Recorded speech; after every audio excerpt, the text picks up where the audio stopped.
Well, day two here at the Central Coast Sevens. We're back brighter than ever. Beautiful day for finals rugby, and what a few matches we're going to have in a short amount of time. At 9:10, we'll be seeing the Aussie Pearls up against Brazil in the first of the quarterfinals. Good morning it is to Gareth Wozzick. Well, I'll tell you what, Pete, it feels like the afternoon. We've been calling non-stop for 2 days. I'm having an absolute ball here at the Central Coast Sevens. You might notice I've got my husky, sexy voice on for all you people at home, but it's going to be a great day of rugby. The Pearls, probably the competition favourites, I think, at the moment in this women's tournament. Really, really impressive, emphatic victories yesterday. It's either going to be the Pearls, the Maple Leaves, or the Fijiana side, I think, Pete, that's going to take out this women's competition. Okay. They look really well drilled. Yeah. And you know, they come from that ARU setup. Yeah, they've got a great background, haven't they? Well, just running you through the program this morning at 9:10, as we mentioned, we have the Aussie Pearls up against Brazil. That'll be followed by the Maple Leafs from Canada and the Girls from Japan.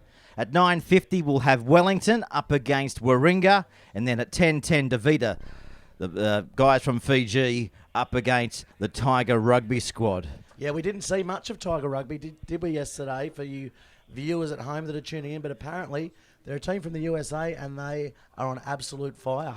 Indeed. Well, then that gets us into pretty much the mid-morning, Gareth. We'll have the semi-finals for the boot division. These are all the games that which will be happening on ground one, by the way. Sydney, Fiji will be playing the Melbourne City side. We'll have other teams such as Maroubra Magic on display. Stars Rugby, they'll be playing the Buet, and Manley, of course, at 11:30, they'll be taking the field against Sunnybank. So it's going to be a big morning here on the Central Coast. And we're about to rock and roll here for the first quarterfinal. The Aussie Pearls up against Brazil. Brazil. And I tell you what, the Brazil girls were very impressive yesterday, weren't they? They were. So Brazil will be running. Yeah, Brazil is running towards the northern end, maybe? The tent end, yep. Yes, the northern end. The Aussie Pearls obviously are in the dark green, the Brazil in the gold and green shorts, and that's a good kick-off to start the day. The wind not as breezy today, so probably not as a big effect as it was yesterday, as the Pearls spread the ball wide straight away, showing their intent. Green is looming on the outside. She's got pace to burn, but juggles the ball and taken out in a big hit there by the Brazil girls. This is a great start to this game, Pete. It's just exactly what we expected. They got the ball and they went wide and went down the touchline, but credit there to Brazil. They were able to cover in defence. Yes, definitely. The one to watch out for in this Australian setup is Elia Green. She is absolutely on fire, scoring 2 hat-tricks yesterday in both her games that we watched. She missed one game. I think she's probably going to end up as the leading try scorer for this women's tournament. She has speed to burn, Peter, as they set now for the first scrum. And it comes out just inside their 22. They're looking to punt the ball downfield. Not maybe the best kick they were expecting, but it has got distance. And going back there is the number 4 in Etheridge. And she cleans up and she offloads the pass as they come up over the halfway line. Oh, they've put it down. Well, she's dropped it twice now. It's unlike her. She was probably looking at the try line already before she'd already scored the try in her head, I think, there, Green. Yeah. As we mentioned, she's a very dangerous player and the go-to girl for this women's Pearls team. As they set now for the scrum. And, of course, Emily Sherry, the captain of the Aussie Pearls. Look, just get a little bit of communication and happening out there, as we see now. As Gareth mentioned, the scrum smack bang on the halfway line. And Lutafo puts it in on the halfway line for Brazil. Deep backline spread to the right-hand side. Look for them to spin the ball pretty much straight away towards the eastern side of the field. Filler got it back to the 10. And Birch, she's been upended in a strong tackle just about 25 out from the line. Yes, great defence there by the Aussie girls. That up and in defence really putting pressure on the Brazil attack. I think this is the play where Australia's going to score, Pete. They look very dangerous early on, and a few handling errors, a few early morning jitters, but they look like they're going for a set mood down the short blind side. Not much in it, is it, so far? 4 minutes gone here in the first quarterfinal between the Aussie Pearls and Brazil. The Aussies looking, as Gareth mentioned, first points. Can they get across the line? Comes back to Brazil, though. Good defence, pushing them back towards their own 22. Ball comes out the back. They'll kick it ahead. Goes past the 10, what do you call it? Not the Fremantle doctor, but you call it the... Yes, it's the Wyong doctor. The Wyong doctor. Hopefully that'll spice up a little bit later today. Yeah, well, the because doctor it's pretty humid. It caused havoc yesterday with the breeze, didn't it? With the kicks and the conversions. Not many conversions made from the sideline. And this is good play here by the Aussie Pearls. They come forward about 20 metres out here, just in front of the 22, and it'll be on here if they can spread it and get it through the hands. Green is looming on the wing. She'll go over again, Green. Yes, she will. And that's her second try of the game, Peter. Yeah, well, Tellis was after her from Brazil. She tackled her, but it was all too late. And Green, as you mentioned, second try for the Aussie Pearls in the first half. So it's 12-0 here on the Bar TV scoreboard, and we've got 1 minute remaining in the first half. Well, I guess Brazil, they just haven't had any of the possession in good field territory, have they, Gareth? Yes, and that's what Sevens all about. If you can hold the ball in Sevens rugby, you're bound to score because you're going to draw in a couple of players in the rucks, and then it's on out wide. And if you can't shuffle in defence, if you can't slide in defence, then you're going to get caught out, which they have. And they've just spread it to the wings both times as the kick goes over, and that's a magnificent kick from the sideline. Oh, sensational. Pinpoint accuracy. 5 metres in from touch, and it sailed straight over the black dot here. So what an electrifying start for the Pearls. They scoot out to a 14 points to nil lead over Brazil, and we've got under 1 minute remaining in the first half. Brazil have been quite impressive in defence, though. Probably a little bit underdone as compared to the Pearls. The Pearls, obviously nearly full-time players here in this 7 setup, travelling around the world. But Brazil, I mean, they're the first team to qualify for the Olympics in 2016, Pete. Yeah, of course, that's right. First time we'll see Rugby 7s at the Rio Olympics in 2016. Well, they're absolutely dominant, doesn't it? They should go on from here, that is for sure. And, of course, our next match on the card will be the Maple Leafs from Canada. And they'll be playing the Rugby from Japan. And, of course, that's one to stick around for. We got a lot of feedback yesterday through Twitter. A lot of interaction throughout the globe. And tweets came in from New Zealand up through Sweden. Germany. Holland. Yeah, we're all over the world at Bar TV Sports. So if you want to get involved and interactive with us, it's hashtag Bar TV Sports, hashtag CC7s. If you want to get on board and have a chat with us through the day. And we're happy to read out your tweets and get you in the game, because Bar TV is the home of grassroots rugby, isn't it? It is, and through the technology that's available now, within the space of 2 or 3 minutes, you get us a text message, a tweet message, and we can get that on air. And, of course, we know that a lot of the US girls that joined us yesterday, they had a lot of their friends and family back in the US, right across, actually, from Honolulu through to New York and across the country to LA.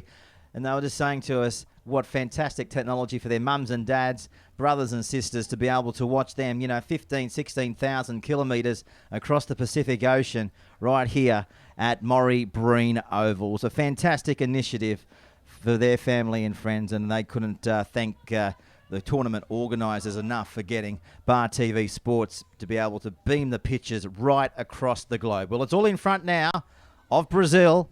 Of course, it's 14 points to nil. They've got 7 minutes to turn it around. But the question is, the way the Pearls are playing, I don't think they would allow them back into the match. But it's a funny thing, Sevens. A blink of an eye, and it can all change. Yes, it can. And we saw that a couple of times yesterday, didn't we? A couple of teams out in front by about 20 points. And all of a sudden, it was evened up. A couple of intercepts, a couple of scrappy balls. And if you pounce, you score in the Sevens rugby. And here we come for the restart. Pearls to kick off. And that's a good pinpoint kick right on the 10-metre line. But Brazil comes up with it. Pass back, a little bit scrappy. looks to beat her on the inside there, but that's good defence by the Pearls girls. Avila there, taking the tackle. Here's a penalty going to Brazil. They take the quick tap and they run it to the halfway line. Not support yet. There's the support out the back. It's a bit sloppy. And it comes back there now for the Aussie Pearls. Here's a penalty. Speaking of the Pearls, they've got their second of the match here. Too short of the halfway line. Yeah, definitely. Just a little bit scrappy there by the Brazilian side. A little bit too eager to get on top of the ball and just coming around the corner through the gate, which, of course, the referees have been absolutely magnificent over the last couple of days when we've been at the Central Coast Sevens. Great running rugby's been seen by all. As the Pearls now look to go wide. Oh, Walker. She's into open space. She's got support. Great ball. They're going to score underneath the post and going the way of their number 10. Oh, she looked impressive. Actually, number 1, Kobe Jane Morgan scored that one. Pete, sorry, that was my mistake. The team sheets have been messed around, but that was a great try, wasn't it? Backing up. Great ball on the inside. The spiral pass, no look inside. One of the harder moves to do in the sevens, round the corner. And Morgan converts. So Kobe Jane Morgan, the number 1, has converted the try from right in front. So we're off to a frantic start here on finals day here at the Central Coast Sevens. And you're watching Bar TV's exclusive coverage of the quarterfinals between the Aussie Pearls and Brazil. 21 points to nil to the home nation. Yes, the thing I like about the Pearls, Pete, is they're not trying to do anything fancy. They're just using the ball through their hands, and every time they've done it, it's sung, and they've scored.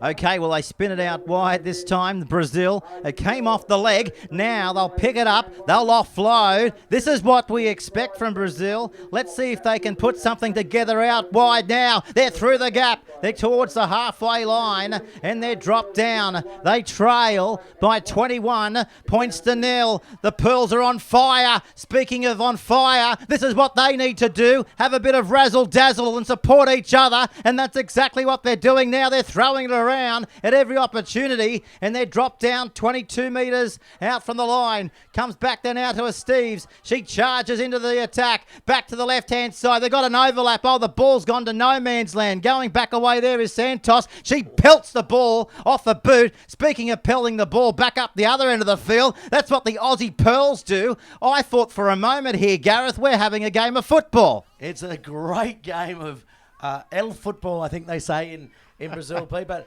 that was absolutely brilliant sevens rugby, just backing up all the way as the Pearls now go on the attack. It's danger. All good defence there by the number 1 on Etheridge. Tiana Estevez. Yeah, and the ball comes out. Now it's on again to the commentary side. It's just a matter of putting it together. Here they come. Morgan, she takes on one, steps, looking for support. There's that support, and they're wrapped up about 21 metres out from the line. Referee's going to give a penalty here to the Aussie Pearls. Yeah, it's just holding on to the ball there, but this is on your edge of the seat stuff here, isn't it, at Maury Breen Oval? These girls are throwing the ball around. The skill level has just gone up another level today, hasn't it, Pete? The passes are sticking. That passage of pay by Brazil before, that was unbelievable.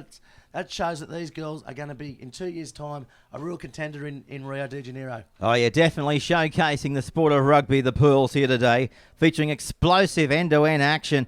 We've seen big collisions, electrifying speed, and a display of skills that we've seen in the opening 10 minutes of this qualifying final. I guess you call it, skills to capture imagination, that is for sure. So a penalty goes to the Pearls here, 22 metres out from the Brazil line, and they'll be looking to strike yet again. If you just tune to the coverage, they already lead by 21 points to nil. That's right, 21 points to nil, and you've got a feeling it's about to change yet again. Here they go. Etheridge is scoring the try. Gemma goes in next to the post, and that scoreboard, Gareth Wasick, it just keeps on ticking and ticking. It does keep ticking like a tick-tock clock, Pete Jolly. And I'll tell you what, that was a great set move there. The old go one way, come back. The gap opened up. They had an overlap, but she didn't need to use it. Through the big dummy. like no one was there and just strolled through over the line. And here's Etheridge looking to convert the try. She's bringing it back around. She got it. What a kick and what a try. So the Pearls, they've brought their form here to the Central Coast Sevens. On the scoreboard now, it's 28 points to 0. Yes, definitely now taking a real account for this Brazilian side. The Brazilian side, though, they're not playing terribly. The Pearls, though, they're just very well drilled, very well disciplined, and they're just getting ball through hands. And every time they touch the ball, they score. And don't forget, the winner of the Cup final here at the Sevens in the women's tournament, $12,000 in prize money. And, of course, that women's tournament offers the largest prize money for women's rugby in Australia, attracting premier domestic and international players from club, international and also invitational level, which we're seeing here unfold on day 2 of competition. Brazil now looking for their first point of the match. Good tackle. Try-saving tackle inside there. 22. They've got numbers to the commentary side. This is the way they come. They're throwing it around at every opportunity. Pruna straight through. She'll score. Pruna scores the first try for Brazil. But Gareth, I think it's all too late. Yes, great try, though, and that's well-deserved for the Brazilian team. They've been in this game all game. The only thing is they haven't executed, and Australia's capitalised on it. But that try was very well-deserved and great passage of play there. Great break in the instant by Del Boney. She ran up the side, and she looked like she was going to score for all money, but brought down by the Pearls. And then a couple of plays later, they're through and over for a try. So just on 1.5 minutes remaining here in the first quarterfinal. And the Aussie Pearls, if you've just tuned to the coverage, they have blitzed Brazil. And no doubt, one of the finals contenders, if not the firm favourites here in the women's competition here at the Central Coast Sevens. 28-7, 21-point ball game inside the last 1 minute. As we see now Brazil kicking it downfield. As we see now the Aussie Pearls, what have they got? Well down inside their half. As we see now Stanton offloading.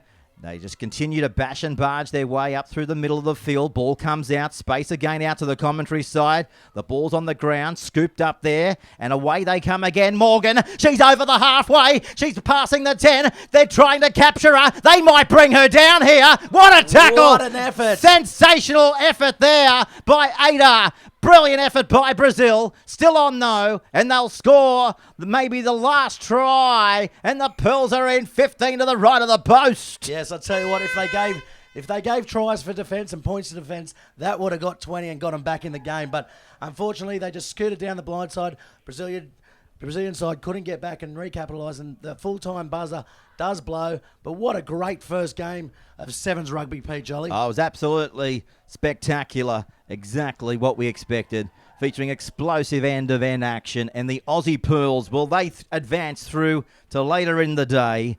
And we see now Brazil. Well, gallant effort. They had a good day yesterday, but they just couldn't match the explosiveness of the Aussie Pearls here in the first of today's quarterfinals here at the Central Coast Sevens. Yes, the score 35-7 in the end there, but it didn't really demonstrate the closeness of that game. The game, for mine, it was 5 points in it if it was a 15-a-side game, Peter.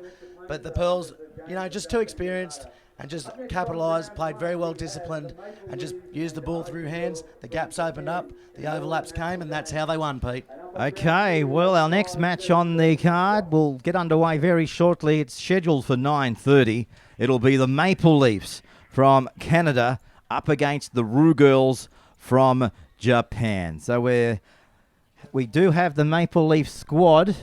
We're still awaiting, though, the squad from the Roo Girls, so we'll go with it. But the girls, of course, the Roo Girls, they come across from Japan. They're taking on the Maple Leafs, who are pretty much I guess you could say, ranked third in the world in Canada. And yesterday, Gareth, they posed, I guess, an intimidating obstacle for their opposition. Yes, definitely. The Maple Leafs, I think it's the Aussie Pearls, Maple Leafs, and the Fijiana side, the teams to watch out for here. It's unfortunate all three teams can't go through the grand final because they've been playing very impressive rugby, but I don't know, the Roo Girls may be a little bit out of their depth in this one. As you can see, they're playing in pink, the Roo Girls, and the Maple Leafs in the white and red of Canada. Right, white and red of Canada are, of course, the Maple Leafs. They'll be defending the northern end in the first half. So here we go. Will there be an upset from Japan on the cards here? I tell you what, the number 5 Landry for Canada, Pete, she'll win this game on her own. She was so impressive yesterday. You know, she makes breaks from anywhere on the field. She's got great hands, Landry, and you know she is a class above all these players. Much like Green for the Aussie Pearls, she kind of carries this team, Canada team. Not saying that the other girls don't put in, but she is an absolute world beater. Of course, big games yesterday from Maple Leafs number 4 in Kelly Russell and also Kayla Mack. So they have that pinpoint decision making skills to get the ball out to the edge at every opportunity. And here they go, straight through, over the halfway line. They've got 40 left to run. I don't know if they're going to capture her. Away goes Russell. She'll pin the ears back, and Russell, she gets the first try for the Maple Leafs, and that happened in the first 40 seconds of play. Yes, and that was just too big, too strong. She picked the ball up, just went straight through, and the Japanese girls were trying to chase her down, but couldn't get to her. They tried to knock her over, but you know she's very strong on her feet, isn't she? And we saw that yesterday. She's very hard to put down, and she goes all the way, scores the first try of the game. And I tell you what, this could be a big score, Pete. You're not wrong.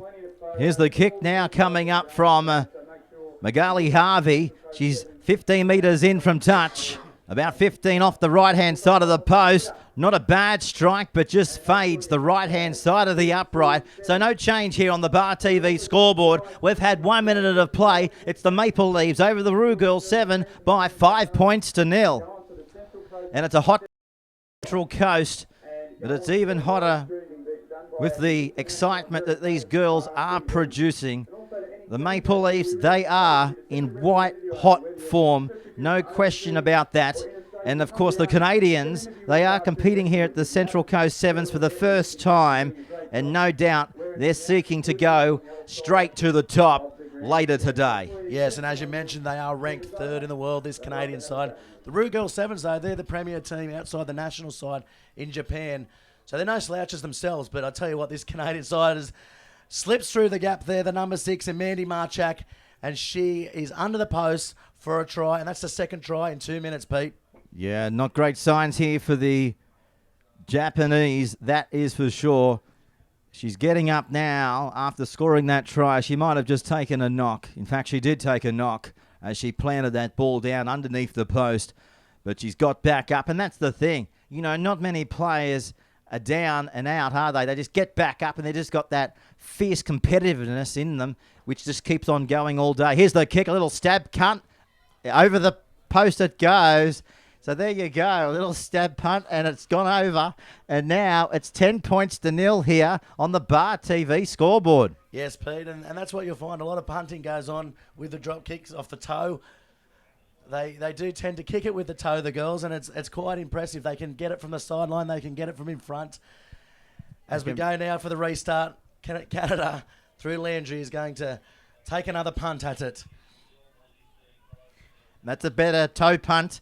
It goes down to the 10, as you'd expect here in the sevens, and good defence over the top as well. So let's see what the opposition has here. Will there be an intercept? Oh, even better. We see a tackle that was effective, but that's created a gap up the middle of the field. They're over the halfway line. Now we're at the Olympics. It's going to be a chase. Fending off 1, 2, offloading back to the 8. She straightens up. Look at her yellow boots go. She gets under one tackle, and she's dropped down about 30 metres out from the line. It comes back there now up the middle of the field, and they're getting in each other's way. They're just creating a little bit of havoc here in the Central Coast Sevens as they advance the ball inside the Maple territory by 10 metres, stepping, weaving, looking for the offload, but she won't get the offload. She gets one banner. She's got a penalty on the 10. Yes, Yoko Fuma yesterday was one of the better players out there, the number 12, and she's lightning quick as we saw then, but Landry equal to the task as she made the break there and covered off. As they come now, Japan still on the attack. Penalty coming to the Leafs. Yes, not releasing the ball there, the Japanese side. That's a big let-off for Canada as the Roo 7 girls look very, very promising there in attack. Okay. A little bit of a break here as Landry's down, but she's okay. She'll go again. Well, that was the first time we've seen the Very impressive through the hands. Japanese, inside the half. Sevens when they put a few passes together, aren't they? That's why they're the premier club team in Japan, I guess.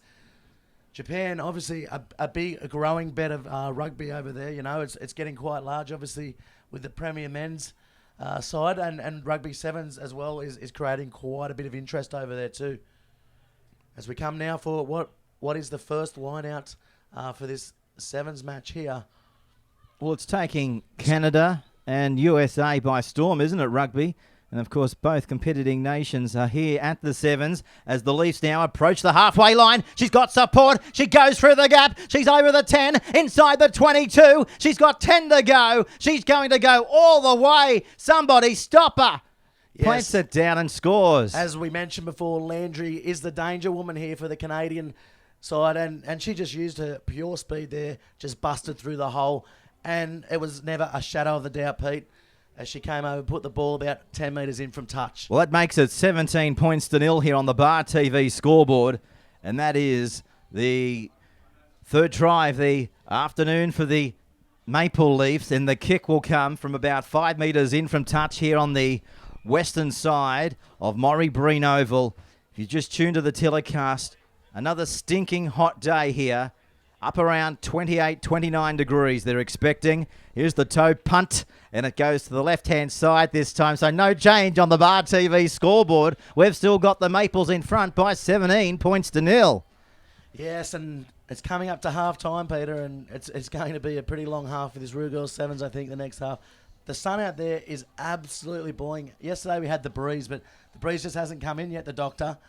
The Wyong doctor. Yes, the Wyong doctor has not entered Wyong yet. It's still at Avoca, mate. Still coming down the coast. Yes. Okay. You'll be happy to know that this has gone more than 10 metres. That was one of your pet hates yesterday, but so far so good here on finals day. I tell you what, it did my head in yesterday, didn't it? But there's been one indiscretion so far, but 1 out of 2 isn't bad when it was about 4 out of 3 in 2 games. Anyways, we come now for the scrum. Looking over at one of the major sponsors' tent there. 2GO. 2GO, fitness first. The tournament couldn't have been successful without our major sponsors on board, and throughout the 9-hour coverage today, we'll indeed get through the entire sponsor list as they spin it out wide here.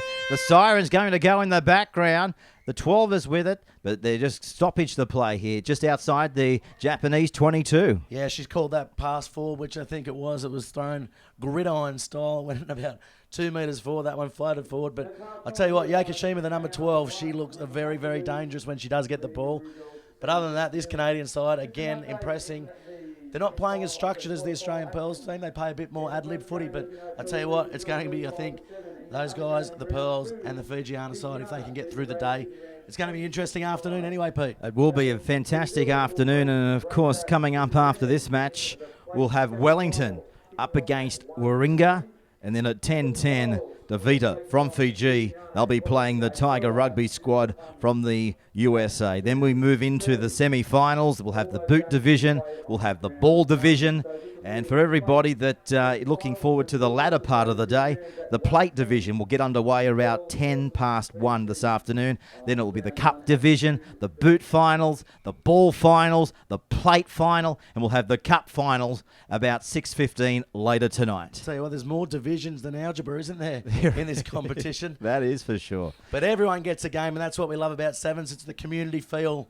It's a carnival atmosphere here at Wyong. I'm having an absolute ball here on the Central Coast. If you want to get in touch with us, it's hashtag Bar TV Sports, hashtag CC7s to get interactive with the commentary team and get interactive, of course, with the Central Coast Sevens. Big shout out to Craig who puts on the tournament.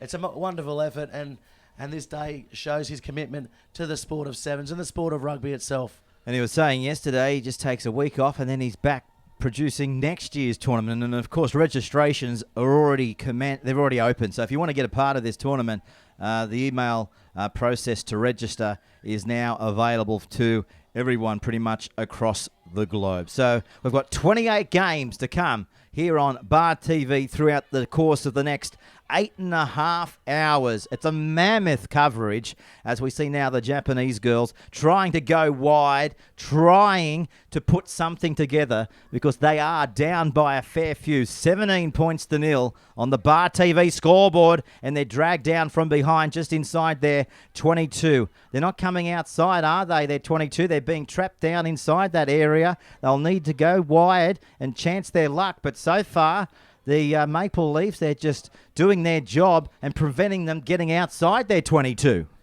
Yes, and they're going backwards to go forwards. And here they come now, attacking off their own line. They've lost 40 metres here off the kickoff, but still attacking.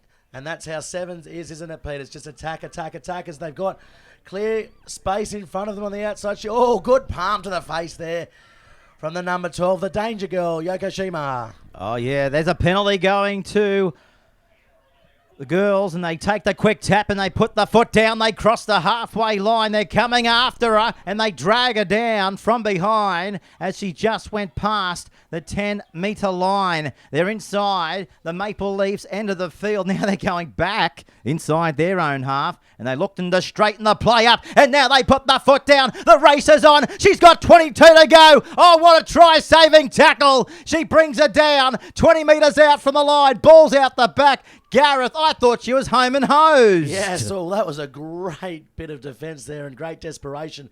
Pulled down. I would have liked to see the Japanese side score. They've been very gallant here. And the clean-out was one to watch as well. It was a kamikaze-style clean-out there as she came through. But Canada now with the ball, and that's a penalty there for holding on to the ball. So that'll be a good attacking opportunity here for this Japanese Roos Sevens girls side. Down by 17 points to nil. Penalty from right in front of the post, just inside the 22. Just taking her time, surveying her options. Which way will she come? She comes to the western side, which is the commentary side, and she's dropped down about 20 metres away from the Maple Leafs line. Numbers this way, just a matter of throwing the dummy and putting your foot down, seeing the gap, probing the hole and planting the white ball over the line, and that is what she's done. Try time. What a great little jink, a little dance and straight through. And it's easy as you say, a higher gozaimasu as she's over the line. Give her a sake.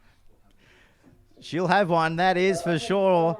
Maybe not quite now, but she might have plenty after the match. Here's the kick from 5 to the right of the post. Can they convert? We'll find out right now on the Bar TV pictures. Right boot hits it, looks okay. It's even better. She now turns 5 into 7. So on the Bar TV scoreboard, Gareth Wozzick, it's still the Maple Leafs leading the Roo girls by 17 points to 7. 17-7. How long have we got to go in this half, Peter? Because I tell you what, the Roo girls have really opened up and made a real match of this in this second half. 3.5 minutes.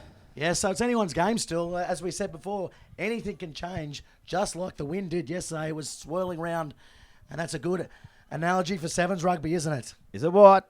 And get in contact with us here at Bar TV. Hashtag Bar TV Sports or hashtag CC7s, and we'll endeavour to get your messages out to the world as we go live into every nation here this afternoon, thanks to the World Wide Web, and a fantastic promotion for rugby, not just here on the Central Coast, but across all the nations that are competing.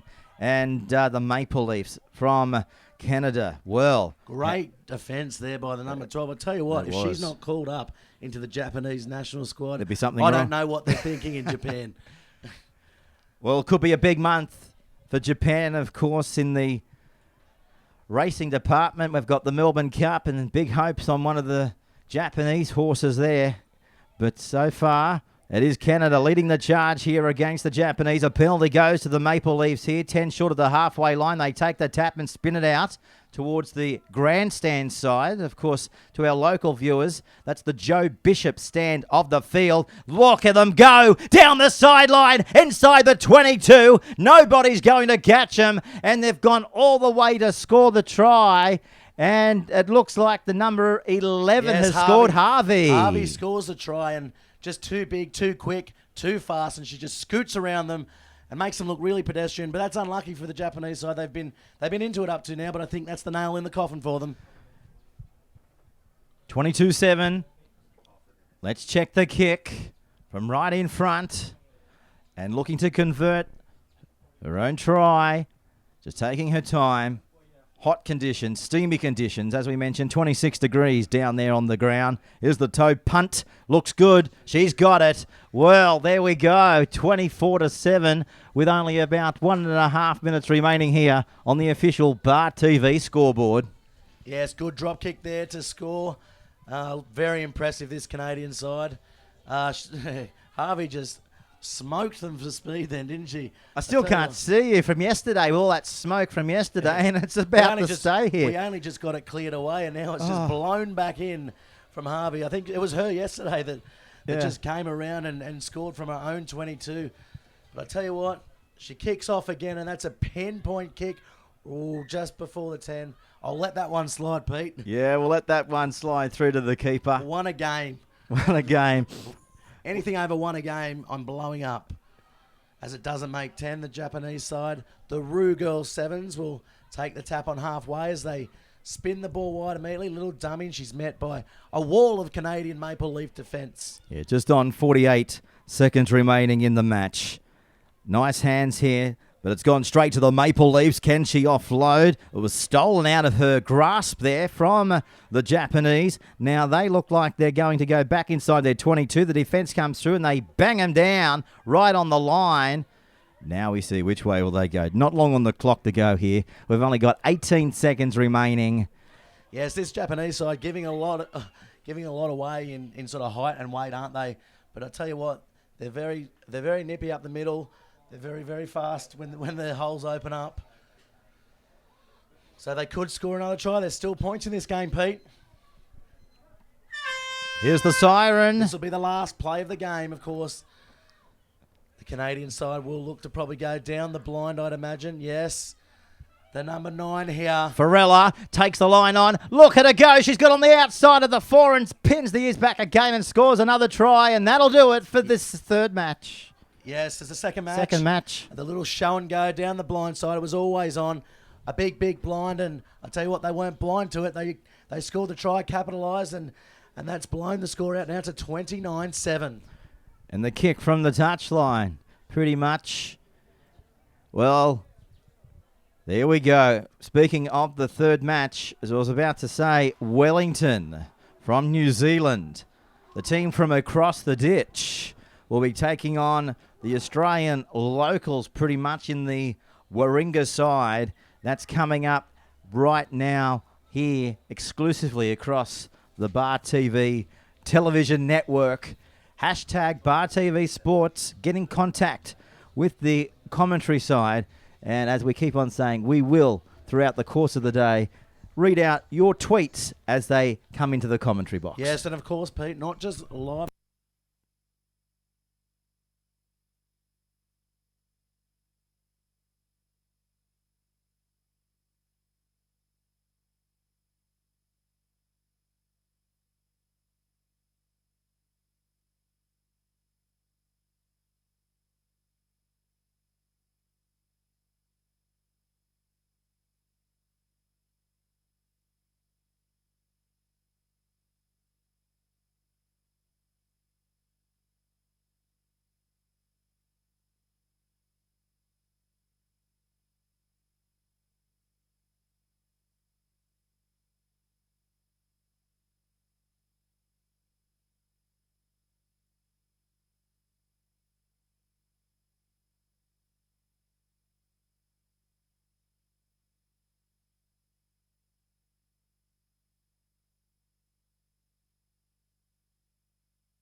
Now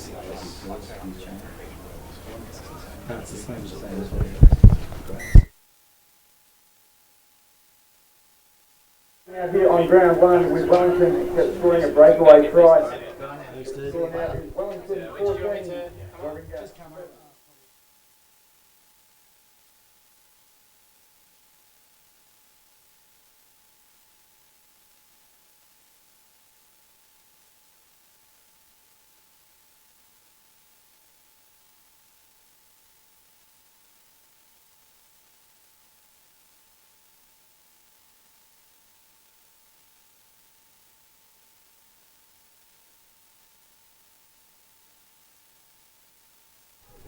We're back.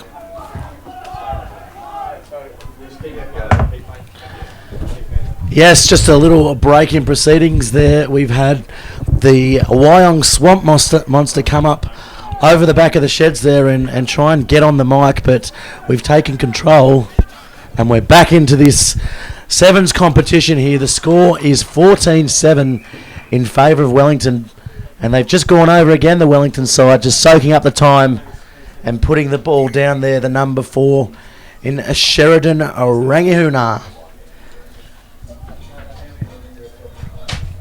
Just getting our team sheets in action for a big day here on the Central Coast. New team lists coming through as we go to air here.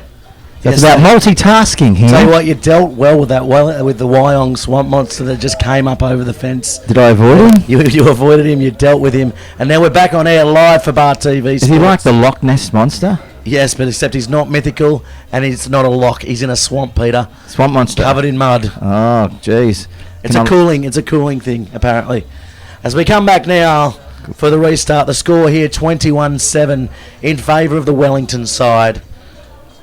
Waringa, they've been in this game all game, but Wellington just now streaking out to a bit of a lead, a bit of a gap here as we come now for the restart. And that's a good high restart there. That's what we like as they come up.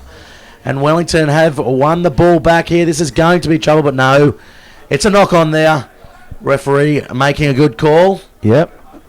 And as we mentioned, this tournament wouldn't be able to run without the help of the referees, who have put on a magic performance. They have, and that is half time by the sounds of things. As we see now, the crowd rolling in here. A big day here on the Central Coast. That is for sure. Tournament's been around now for quite some time. Of course, back in 2009 is when we kicked off the Central Coast tournament, and back then it was a one-day event, and it has grown with each year into the tournament, which we're seeing ravel right in front of our own eyes here on the Bar TV network, as we see now Waringa trying to look for a gap, but the gap can't come. Here's a penalty. Yeah, it's just holding on to the ball, not releasing there. Josh Holmes, he knows better than that. He probably could have given it, but just not trusting his support players there as they kick out now for what is going to be half-time in a frenetic first games in this men's quarterfinal. Wellington versus Waringa. The Rats behind on the scoreboard. It's 21-7 here at Morrie Breen Oval. Of course, up next, we have the World Club Davita up against the USA squad, the Tiger Rugby. So stick around for that one. This is the Cup quarterfinals right here on Bar TV. And then, of course, we delve into a massive afternoon right here.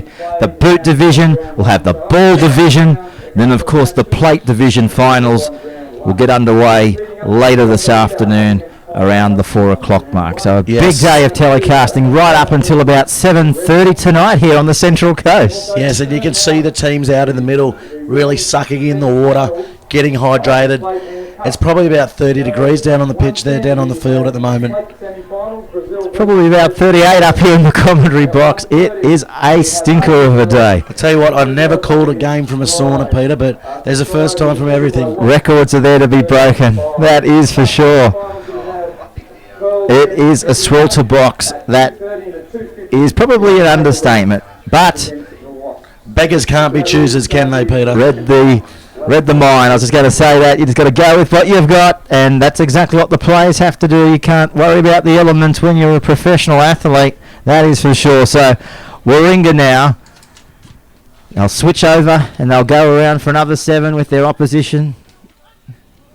So, Wellington will be off and racing. Yes, Wellington kicking off here for the restart, and then it's a good one. It's very, very high pinpoint on that 10-metre line. They come up with the ball, attacking opportunity here, and he comes over there. Does Tarami, and the ball just lost forward there, and Waringa will pick up the scraps as they look to come off their own line now, and they do look to counter-attack here. Bringing the ball back through the number 2, Hayden Shrivers, the Dutch legend, as he comes through, and that's a penalty there, not releasing. So they Let off there, spinning it wide. Just not playing the breakneck speed as we saw in the first half. The players slowing up a little bit after half time as the ball comes out the back of the ruck there. Good little Fandle, hits the hole well. He's got support on the outside if he can use him. He's got support on the inside too. Little basketball pass on the inside to the 9. Holmes all the way, streaks away for a try. And what a great piece of counter-attacking rugby there by the Rats. Yeah, great to watch. Luke Holmes, impressive stuff. As you said, he had options right, he had options left.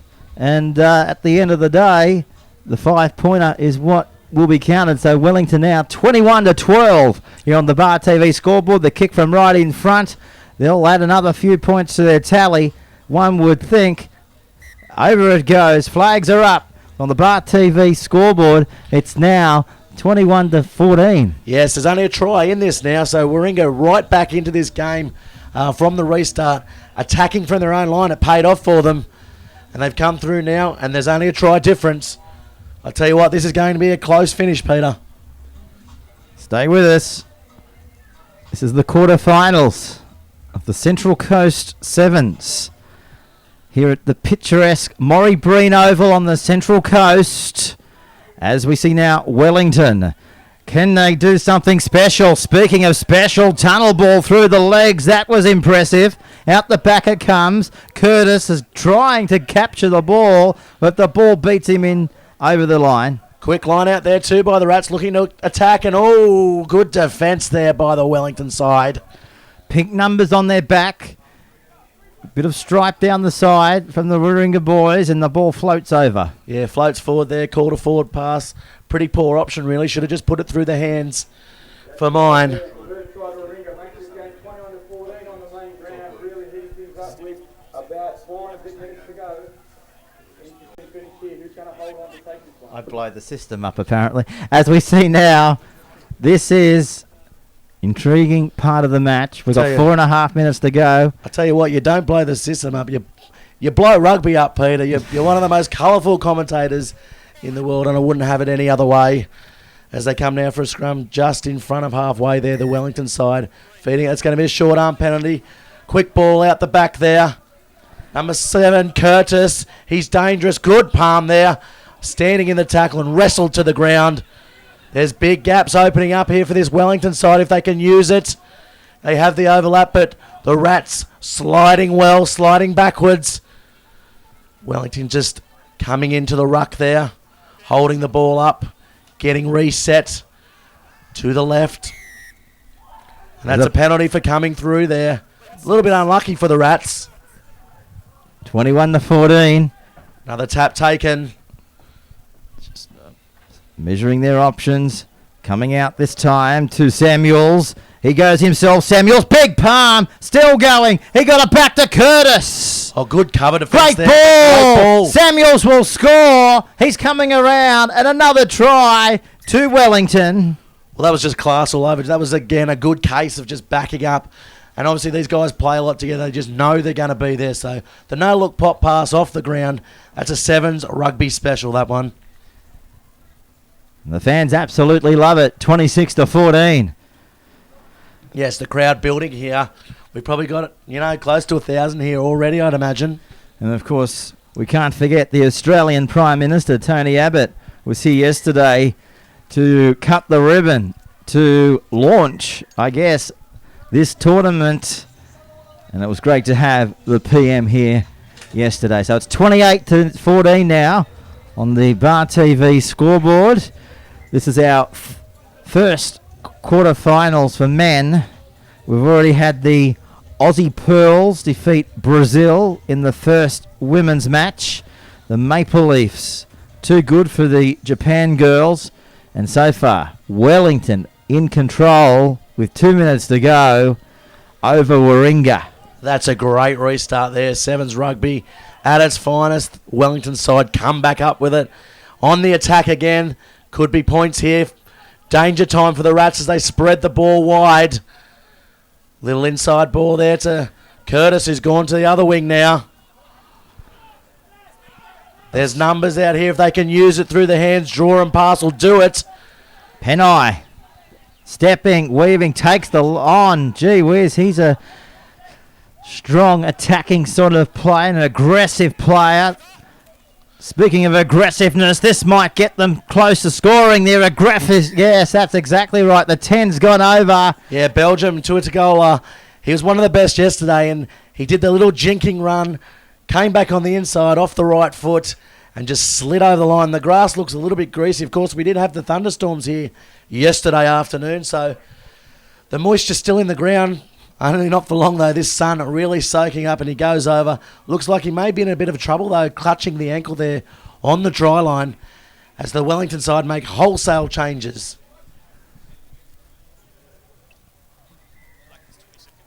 Just tune to the coverage. We've just gone past 10 o'clock local time here in Australia. Here's the kick now. Rangahuna strikes it well, but just fails at his last attempt. Just left of the crossbar here. So no change on the Bar TV scoreboard. It's still a convincing lead to Wellington over Waringa by 33 points to 14. Yes, and Waringa will probably be a little bit disappointed with their performances in this tournament. Probably came here as one of the tournament favourites. Unlucky to, I guess, face Wellington in this quarter-final. Luck of the draw, though, in sevens as the full-time siren sounds. It's 33-14. Last play of the game as they spread the ball wide. There's danger, but always lost the ball forward, and that'll be full-time here at Maury Breen Oval. So the third game wraps up. And New Zealand, the Wellington team, too good from the capital across the ditch over the Waringa Australian side. Well, there we go. 3 games down in our quarterfinals of 4. We'll stand by now for the Fijians. This will be a blockbuster. They are blockbusters, but when the Fijian side comes to town, you know you're in for a ripper. That is for sure. So we've got Davida up against Tiger Rugby from the USA. Yes, I'll tell you what, this is going to be an epic match. Davida yesterday were absolutely off the hook. We didn't get a glimpse of Tiger Rugby, and I'll tell you what, I watched a bit of coverage last night on the alternate footage for Bar TV, and I'll tell you what, Tiger Rugby, they are out to win this tournament. They are classy. They're fast all over the park. Real athletes, real sportsmen, and real sevens specialists. Well, there you go. Got a bit of working class man music. Good old Jimmy Barnes has decided to turn up here on the Central Coast. It's not Wyong without Jimmy, is it? We've had them all. We've had the Prime Minister, Jimmy Barnes. Who else is here today? I'll tell you what, we had Jesse Pirani yesterday. And his lovely girlfriend come in for an interview. That was a pleasure. Obviously, Jesse, one of the patrons here, hailing from the Central Coast and in the Australian Sevens men's setup. We also had Molly from the Wallaroos. She was an absolute pearler, so one might say, for the interview team yesterday. So we'll look forward to interviewing a few more people today for the coverage. It's an open box, as we said yesterday. It's free for all. And that's what we keep on saying to our viewers. If you'd like to have a word to us, send a message out to one of your favourite rugby players, which are on display here this afternoon. The way to get in touch is just hashtag Bar TV Sports via Twitter. And of course, the alternative method of getting in contact is to go onto our Facebook page and just type in Bar TV Sports into Facebook and drop us a line. Even give us a like, and you'll be able to interact with us here on the Bar TV Sports Network. That is for sure. And wherever you might be listening in the pubs and clubs, we're going live across Australia into more than 60 venues for this Central Coast tournament. And we thank everybody, wherever you might be watching, to spread the word as the day unfolds here. We've got a big day of action. This is the last of the Cup quarterfinals. Fiji making their way out onto the field. The Davita squad taking on the Tiger Rugby. Of course, they come from the USA. Fijians just huddling in the middle. They're here to win this tournament, and I'll tell you what, very impressive yesterday. The Tiger side in the, as you would expect, the Tiger colours, Davita in the blue. I'll tell you what, we've seen some pretty cool jerseys here as well. Sevens is all about the glitz and glamour. If anyone from Davita's listening in, can someone get me one of those jerseys? Because I'd wear that with absolute pride. Yeah, how good are they? The colour of this festival. Doesn't matter if the jerseys or the boots. We have seen all sorts of just spectacular colours, haven't we? Yes, we have, Peter. And of course, Fitness First, one of the major sponsors for this tournament. And Destinations New South Wales on board this year, as well as the Tiger side for the kickoff, running towards the southern end, towards Avoca. And I'll tell you what, the Wyong Doctor hasn't kicked in yet. We're absolutely sweltering in this box. I can only imagine what it's like down on the field as the Tiger side. This is the match we've been waiting for all morning. This is going to be an absolute heart-racing, epic match here at Morrie Breen Oval. You're live on Bar TV Sports for the last quarterfinal of the Cup. We'll head into the boot division after this one, and we see Davita now. Shy of the 10, spinning it back around. Look for them to gallop all the way at every opportunity. This might be their first real attacking chance. They've come to the halfway line here. Yeah, not releasing. Good pressure there by Tigers. They take the quick tap and come forward. Good palm there as they come through. This is danger here for the Davita side, the more fancy Davita side. No one's really heard of this Tiger side. First time in the time. Oh, and Davita come up with the scraps there. About 30 metres out now, attacking. Look, oh, good. Oh, just not coming in straight through the ruck there. That's so they take the tap here, Gareth, and they're keeping it alive. Look at them go up the middle of the park now. There's the support. Dribbles out the back. Picked up by their 4. He offloads it away. They're keeping it alive, and they're dropped down now. Just about 30 metres out. 0-all here on the Bar TV scoreboard. You're listening and watching the Sevens tournament. Here's an error. Yeah, a little knock on there. They had the numbers. Probably getting a little bit too hasty there to the Davita side. I tell you what, both teams making their intent known. They want to throw this ball wide. I tell you what, this is edge of your seat stuffs. Pete and I both standing up in the commentary box. This is what Sevens rugby is all about. That's why we love it. That's why the fans are here. That's why the sponsors are on board. And the Fijians, they're regarded as one of the strongest sides on the world stage. You know, they've claimed their World Sevens title earlier this year in Ireland, and they'll be seeking, no doubt, come the end of the day, to add the Central Coast Sevens title to their impressive trophy cabinet. That is for sure. Oh, a little bit of a good hit there by the Davita side, and the Tiger side now in a bit of trouble, and that's going to be called a knock on both ways, and Davita will have the feed in a great attacking opportunity, 20 metres out, right in front of the sticks. Just 2 minutes of play here. As we said, in the last men's quarterfinal. Our next match will have the semi-finals of the boot division. That will be coming up on Bar TV at 10:30 local time. So in about 15 minutes away from now, we'll be featuring the Sydney Fiji Randy side up against Melbourne City, but Fiji, look at that, through the legs. It's like the Harlem Globetrotters. Look at him go. The ball's under his arm. The support's there. Over in the corner. Taken out. That's good. Unfortunately, he's in the touch. Good scrambling defence there by the Tiger side. I tell you what, the number 9, Ruiara, he's one to watch out for with the headband round his head. Absolute speed to burn, but really accounted for there by the Tiger side, who scrambled really well in defence, defending off their own line now. And the number 6 in Mikey Teo, looking like the Predator out there with his hair. He's going to throw the ball in. Good throw, looking to attack. That's a dangerous pass off your own line. And he's taken in goals, is he? No, he gets out and gets the ball away. Could be danger here. They've got the pace, the Tigers side. He's running away with it. He's over the halfway line. Nobody's within 40 metres. And the Tigers are going to possibly score the first try if they don't. But gee whiz, talk about confidence. That is for sure. Yeah, Teo with the... But I tell you what, the winger did all the work there. Just absolutely smoked him for speed, didn't he? Absolutely down the wing, got outside his man, streaked away. Could have scored the try himself, but bettered the position as we've seen in this rugby. We've seen it backfire a couple of times though. So the danger play, passing it on the inside.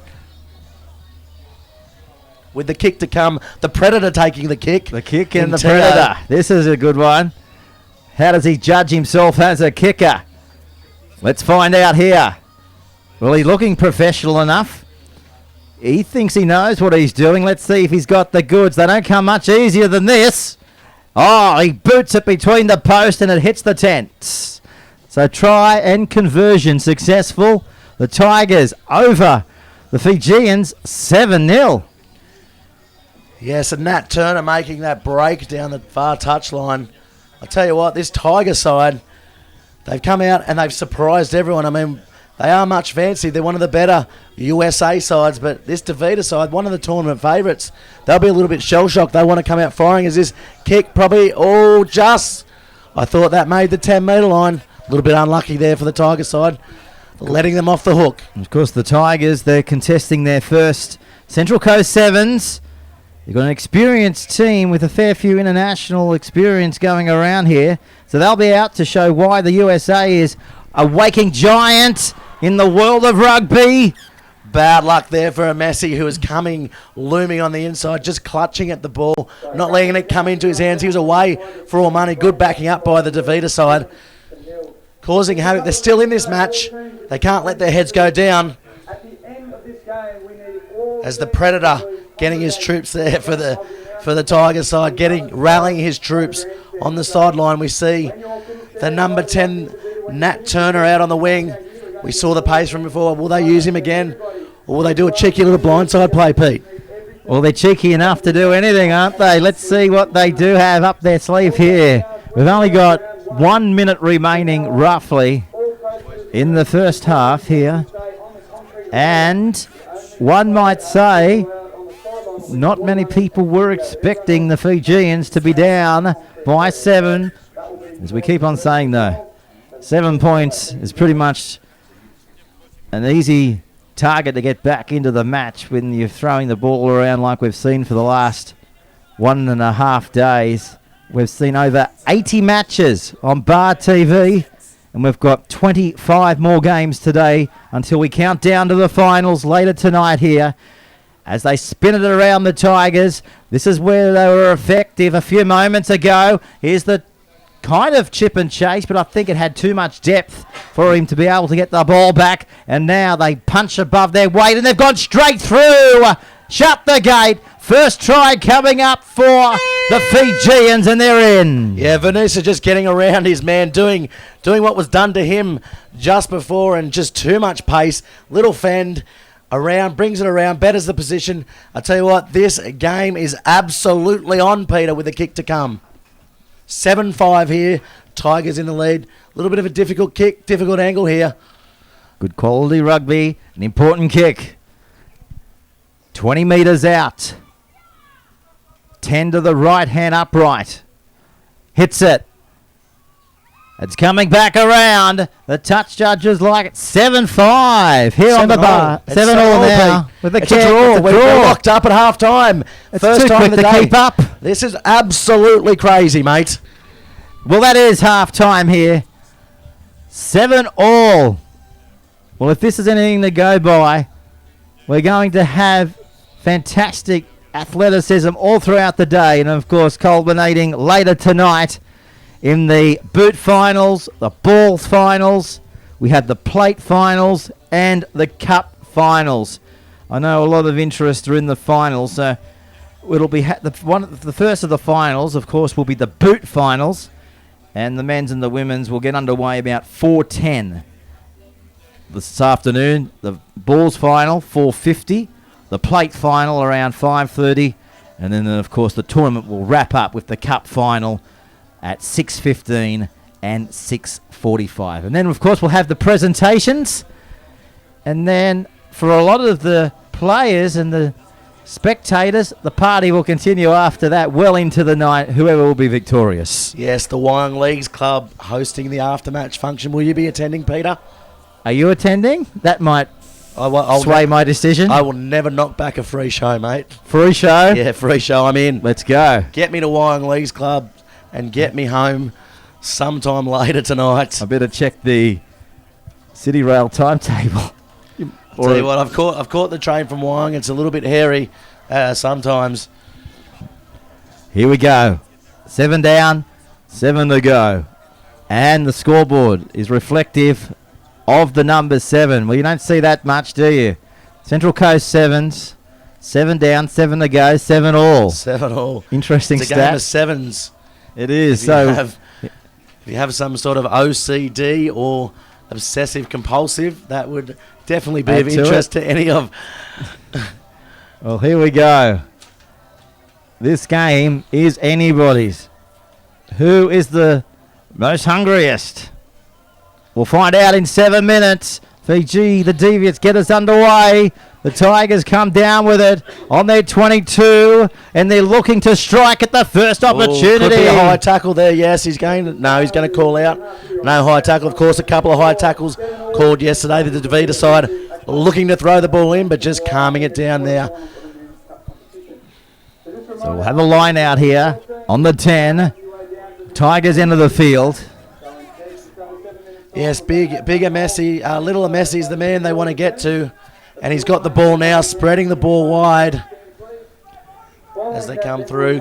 Well, this man is one to watch, and this is why. He's gone straight through. Support's on his right. He's called it up. Oh, unlucky there. The big number 9 with the headband is Rivara. He's their danger man. He plays in that midfield position here for the Centres, and he scored a couple yesterday, set a couple up. He's their go-to man in attack. Lays the platform. As they come now, the Predator, Teo, looking to feed the scrum.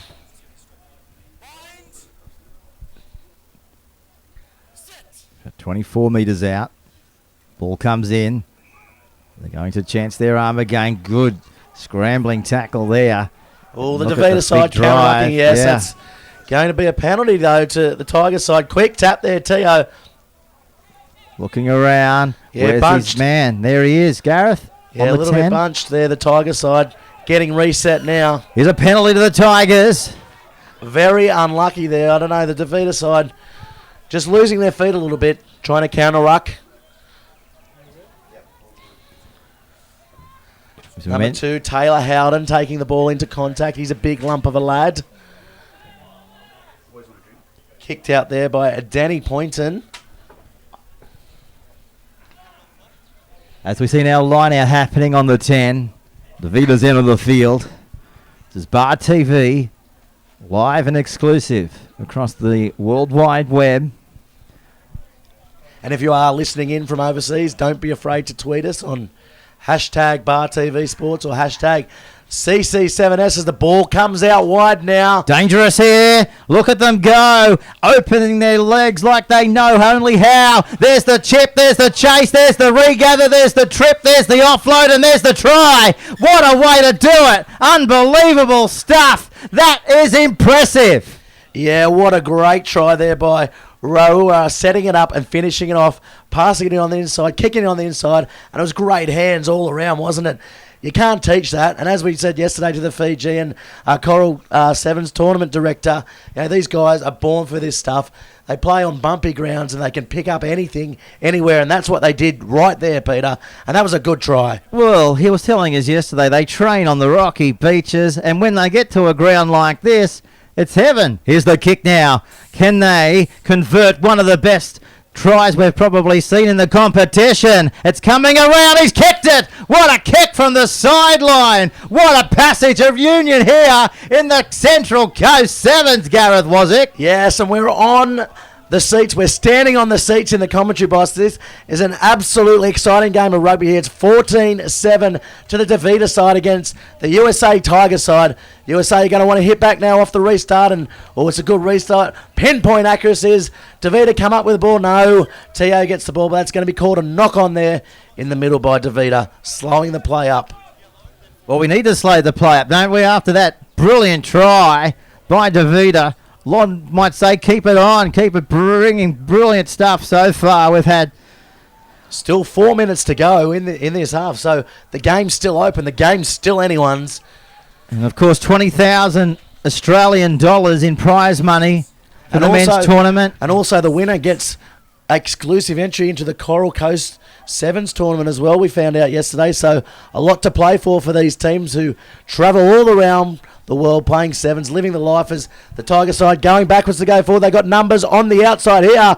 Look for speed here if they have the opportunity. The cover's there and they bang him down about 5 metres short of the halfway line. The Tigers running with the ball here, showing it and going it, and here they do go. Tafu down the sideline. He beat one, he beat two, he comes down to the last line. Now we'll have a foot race. He's going to outpace them. He's gone 50 metres and scored a great Tigers try. What a great piece of individual rugby we just saw there from Tufao. He was absolutely blistering once he got into open space. He didn't look like getting run down, did he, when he bumped off a couple and just made it all the way to the try line. And as they say in America, that's a touchdown, Peter. Oh, that is a touchdown. Let's see if the kick is going to sail across the crossbar as well. Well, Mikey Teo, he has the opportunity to just keep on adding points to the total. It's 14-12. Let's see if he can nail this one from right in front. It looks okay. He's got it. Flags are up. Yeah, Teo the Predator. No mistake there for the kickoff. The Tigers, of course, will restart. Winner's kick, as we say in sevens rugby. And this match is absolutely ripping at the moment, isn't it, Peter? It's 14-all, Gareth. Does it come any closer than this in a quarterfinal? I don't think so. We've only got 50-odd seconds remaining as well.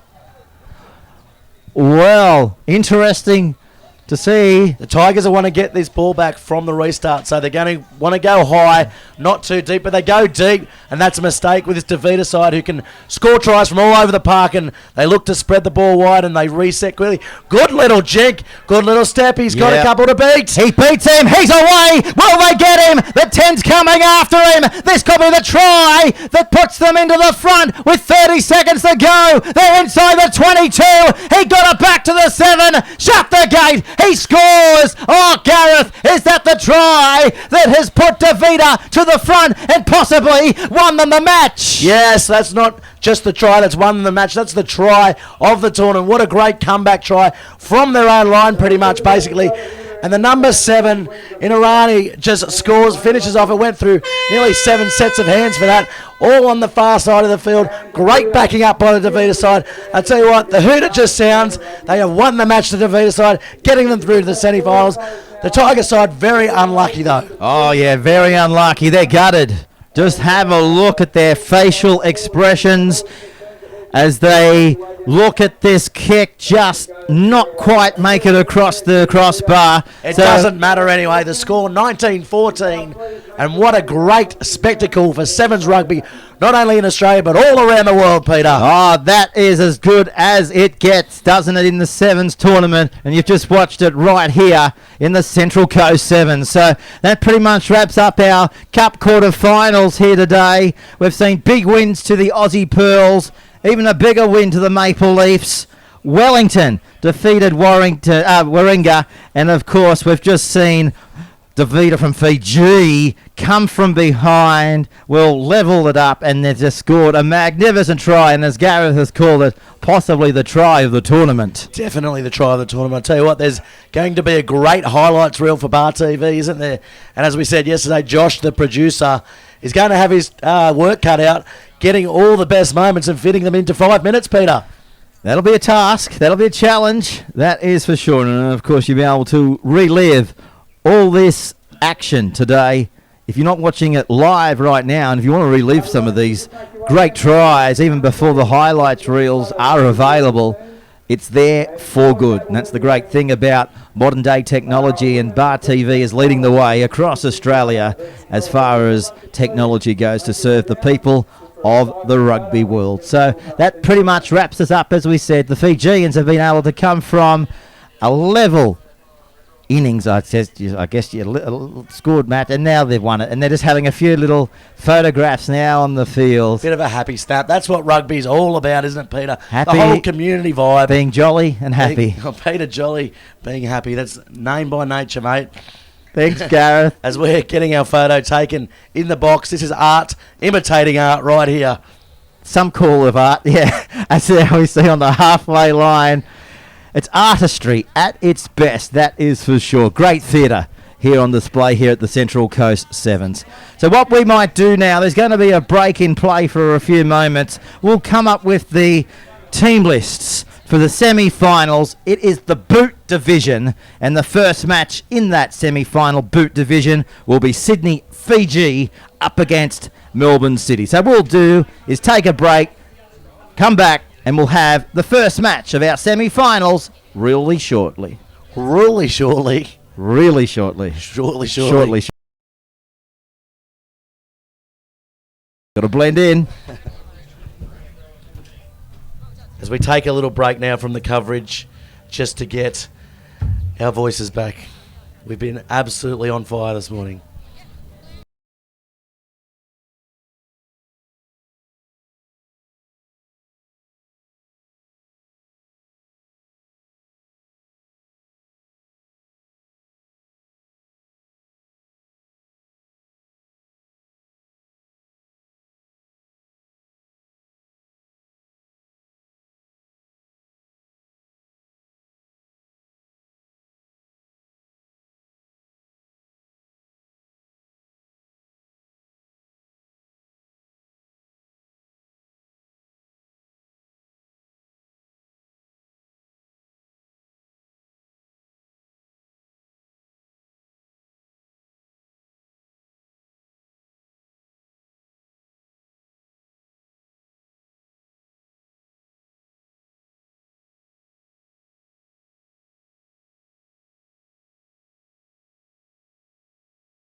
Fiji and Melbourne.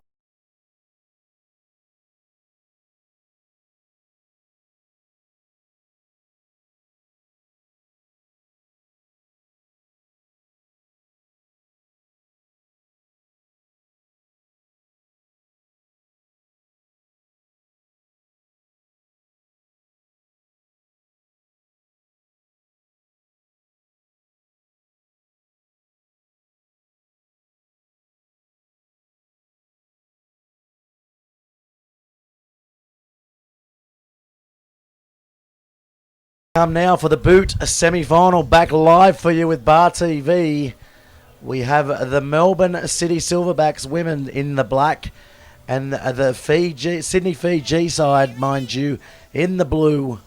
This should be an exciting game of rugby in what is the boot semi-final.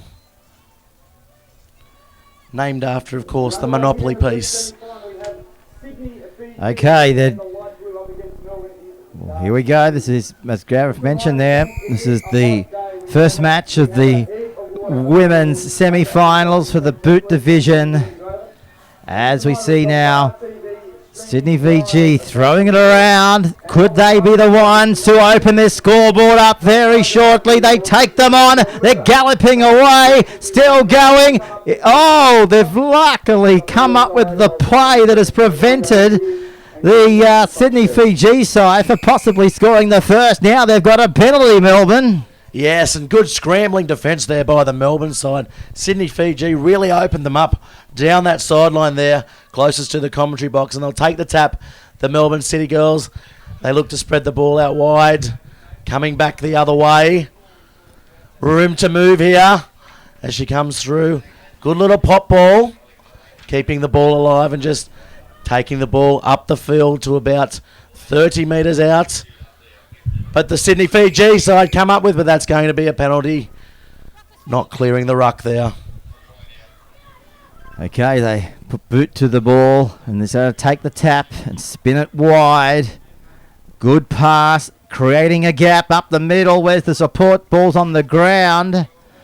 They're keeping it alive. Good hands there. Little skip and a run, and they're down just on the 10-metre line. They're after the ball. Who's going to get it? Big tackle over there too from the lady. Hit a penalty coming up though. Yeah, it's just diving over the ruck there, Pete.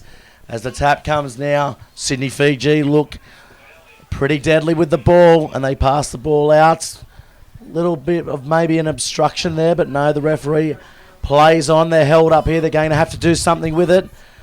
They're going to maul it. We don't see a maul too often, but that's going to be use it or lose it. That's going to be a scrum to the Melbourne City girls. The Silverbacks, the score here still 0-0, Peter. This is our fifth game on finals day 2014 here at the 2014 Central Coast Sevens. Middle of the field, scrum. Pack down. Taking their time. We've had 3 minutes. Still both sides searching for first points. Going to give it back here to the Sydney Fijian squad. They're looking the goods. They've got the support. There's an overlap. Ball comes out. Inching their way inside the 22. Yes, it's all Sydney Fiji, isn't it? The Melbourne City side haven't got out of their own half so far. As the ball comes out the back, little bit scrappy here in the boot semi-final. Of course, the boot semi-final is the lowest placing teams in the divisions from yesterday. Everyone gets a crack here at Sevens. That's what it's all about. Everyone wins something. Everyone wins a prize. Fantastic. It's like a lucky dip. You never know what you're going to get until the day. Here we go. So, just for our fans of rugby throughout the world, Sydney Fiji is a Sydney-based Australian Fijian origin side.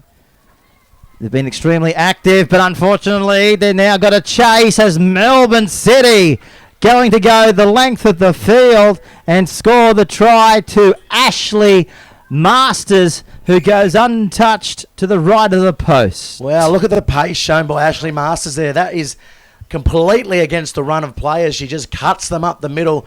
Great individual piece of brilliance there by Masters with the kick to come. She's going to kick her own. She's going to try and convert her own try here. And we'll see how she goes. We didn't see the Melbourne City side play yesterday over on the number 1 field. And this is a big coup for Bar TV Sports as Masters comes in for her own conversion. It's also a big coup for the Silverbacks from Melbourne too, Gareth. This is their first Central Coast Sevens tournament. The Victorians, well, they've started to make an impact on their debut, representing their home state. Yes, I guess you can underestimate your own judgment, but the Silverbacks, they're here to take down their big-name opponents, and so far, so good. As we get play back underway, goes down to the 10-metre mark, and it's all happening here on Bar TV. As we see now, the scoreboard looking at 5-0. As we see now, Melbourne defending. As we see a break being made. Away they go, and the Sydney Fijian squad, have they been able to do what they need to do, and that is score a try, and that is it. The 24's over. Well, Stu, that was an impressive little passage play, little dart, little dummy, and off she went and scored the first try for him. Yeah, great try there for the... who scored that one? Melbourne, was it? It was Melbourne, yeah. Mate, good morning. Good morning. How are you? You've Mate, been a jack of all trades across this weekend. Mate, photos have been great, and you've done a great job with the photographs, and of course you've captured all the colour, all the entertainment here, and of course they're up on the Bar TV Facebook page as we speak. Yeah, uploading yesterday's photos. We had a bit of a technical glitch, so... Yeah, so very happy with some of the photos that are coming through, and today will be pretty much the same. So, 5-5 between Sydney, Fiji, and Melbourne.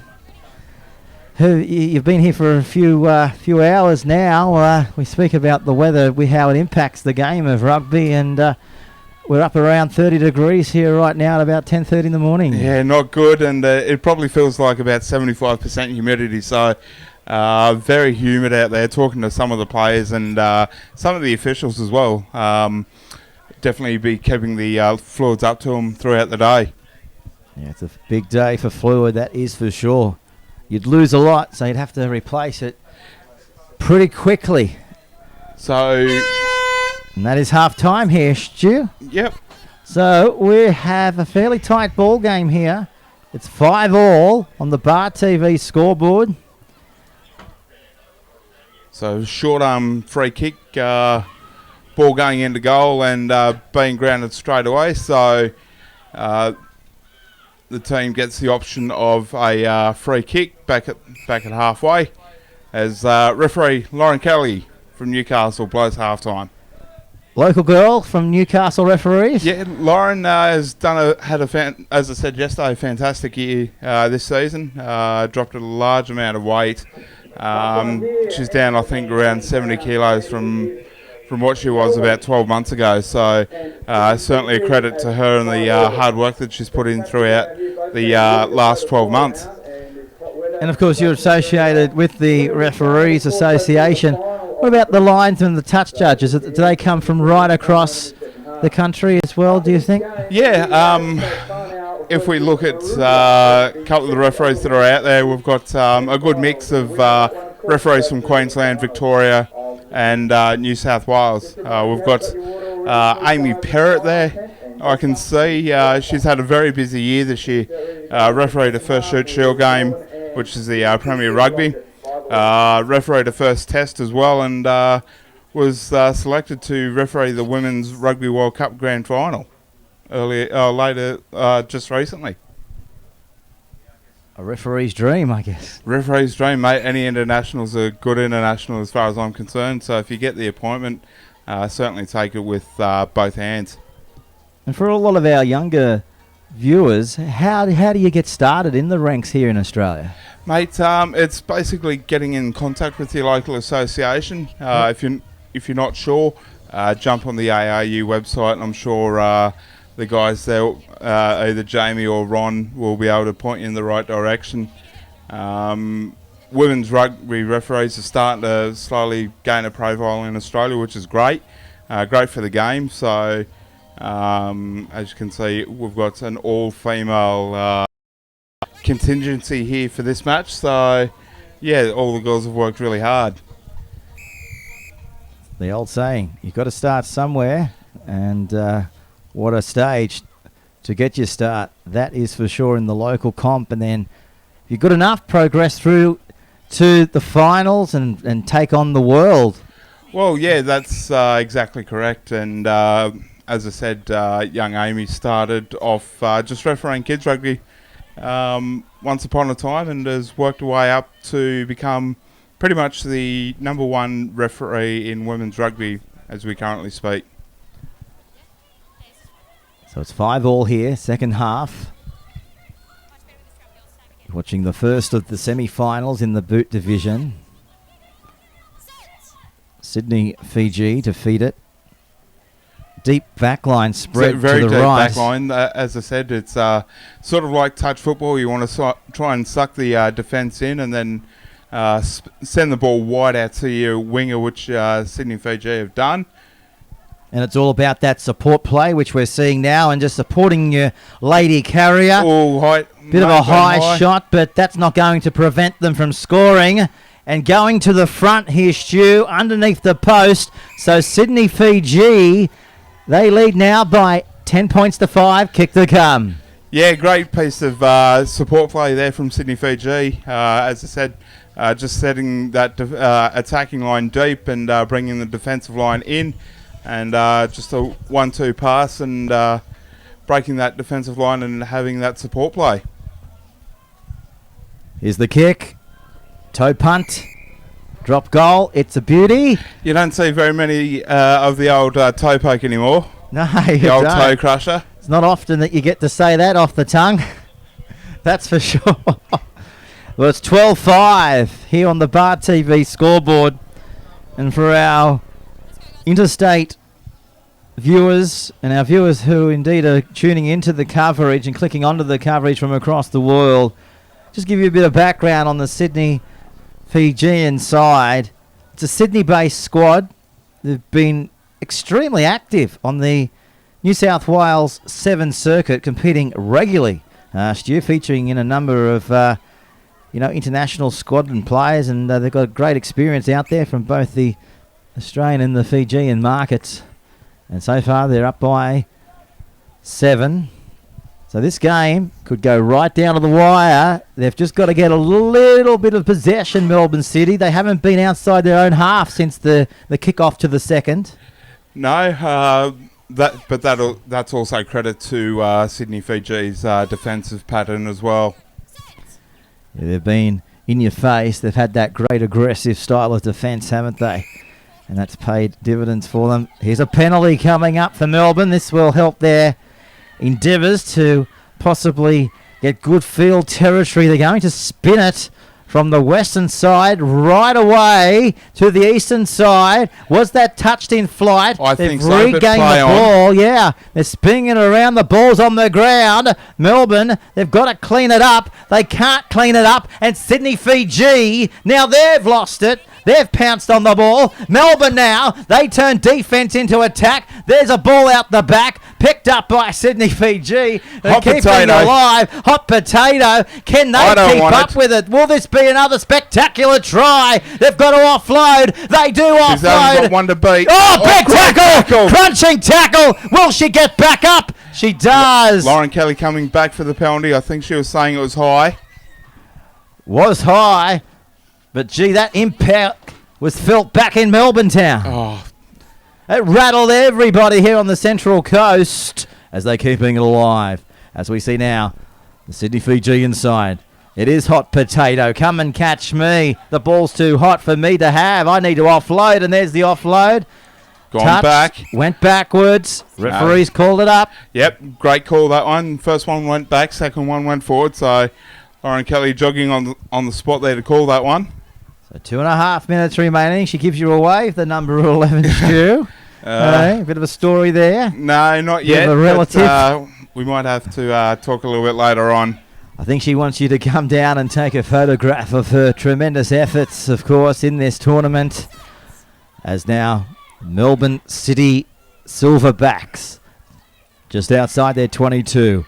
Looking up, there's the gap. There they we run go, towards it. They're away. Just get through that gap, but number 14 hanging on for dear life there.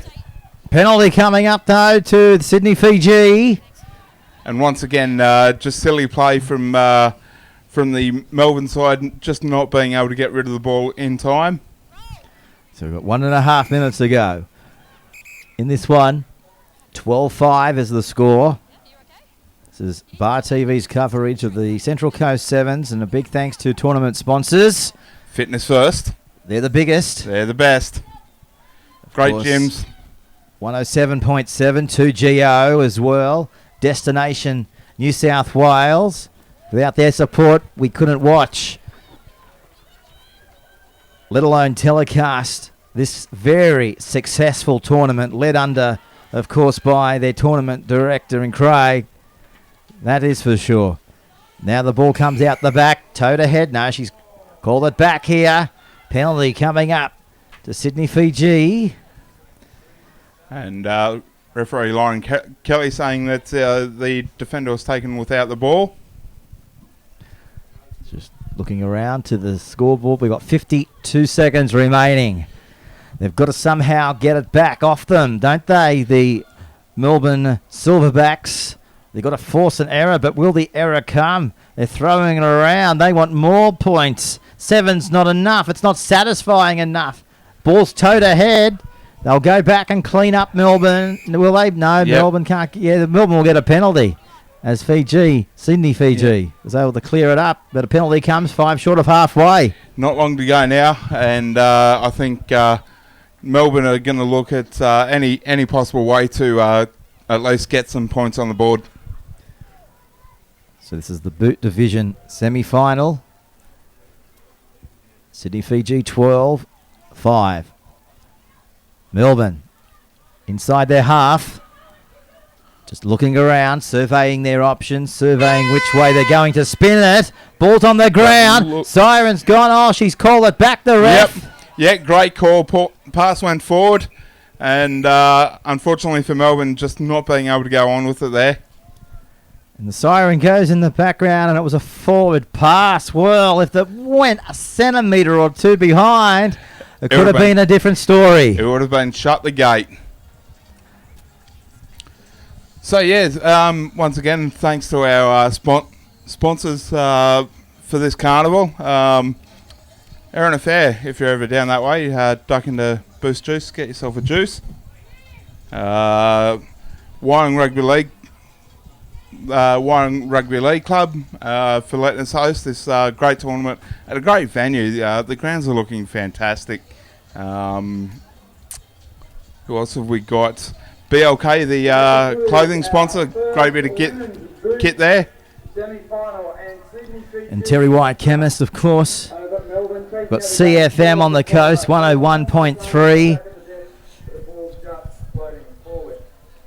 And big thanks and a big shout out as well to Stars of the Sea, who have been a big supporter for Craig. And of course a big coup, and we'd like to thank Stu for his time today. No doubt, Stu, you'll be back in the commentary box throughout the day. Yeah, definitely, mate. Looking forward to it, and we'll see how the rest of the finals go. But definitely check out the Facebook page, www.facebook.com/BarTV Sports, and you'll see some of the photos that have made the cut from the 3,000 odd photos that have been taken over the last 2 days.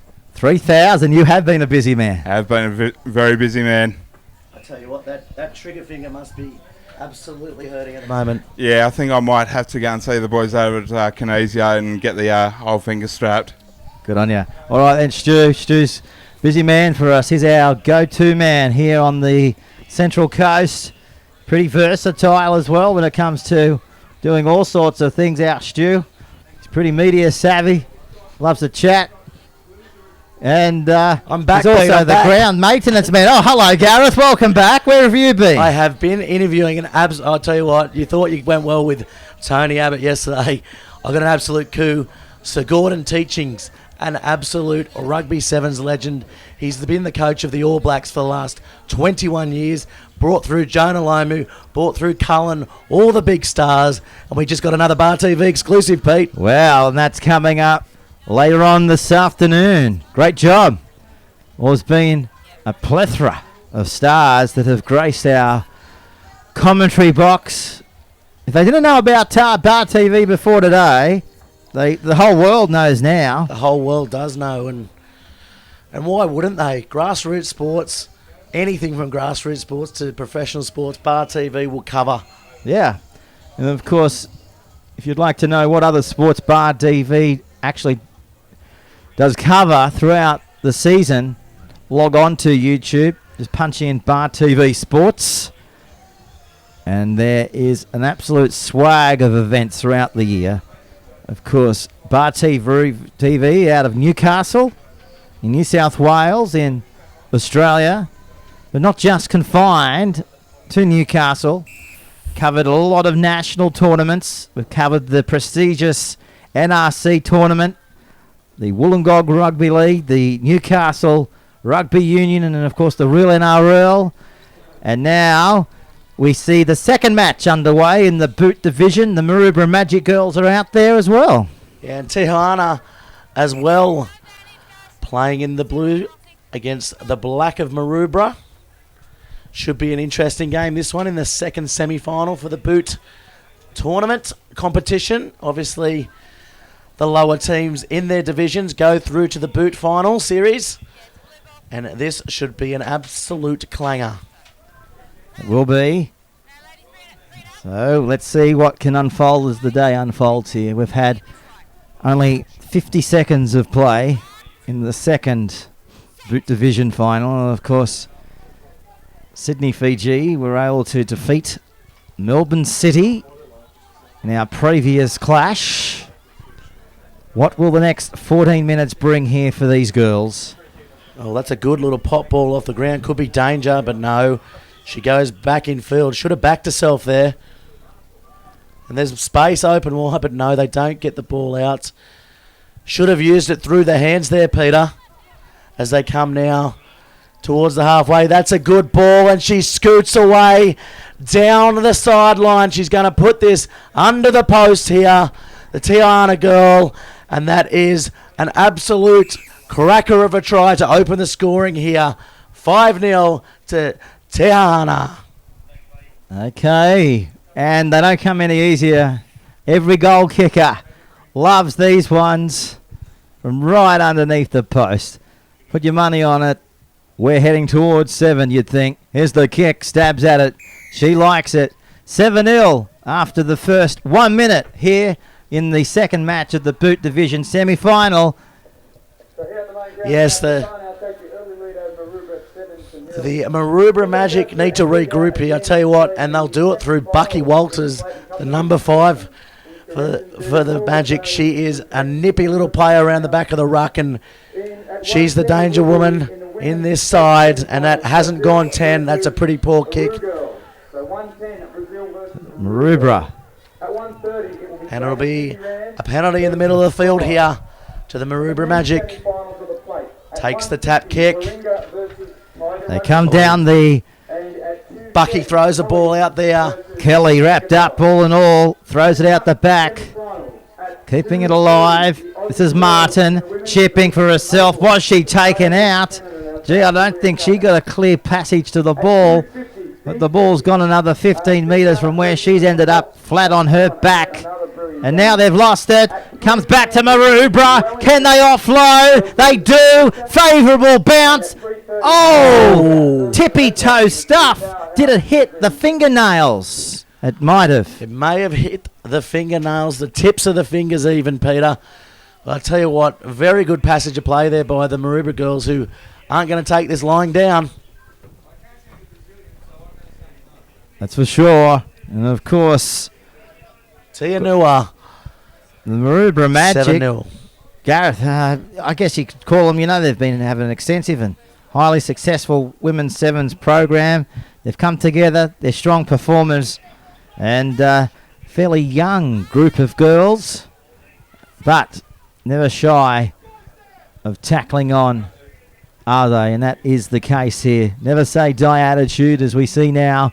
They're trailing by 7, though, the Maroubra squad, but their defence converges, and it's a good one too. I thought for a moment we might have seen the referee get in the way of the ball as play continues out to the commentary side. They're still inside their 22. They're going backwards, though, but we've seen, not just in this match, but for the last 60-odd games that we've called yesterday, how impressive are the teams that can go backwards, because 9 times out of 10, they go backwards to go forward, and some of the best tries have come off going backwards, if we can put it that way. Yes, but I don't know if that was backwards to going forwards. That was go backwards to go backwards even more. Pretty scrappy there. Yeah. In this boot semi-final, the Maroubra side now with a good opportunity to attack the line and really put some pressure on this opposition attack here.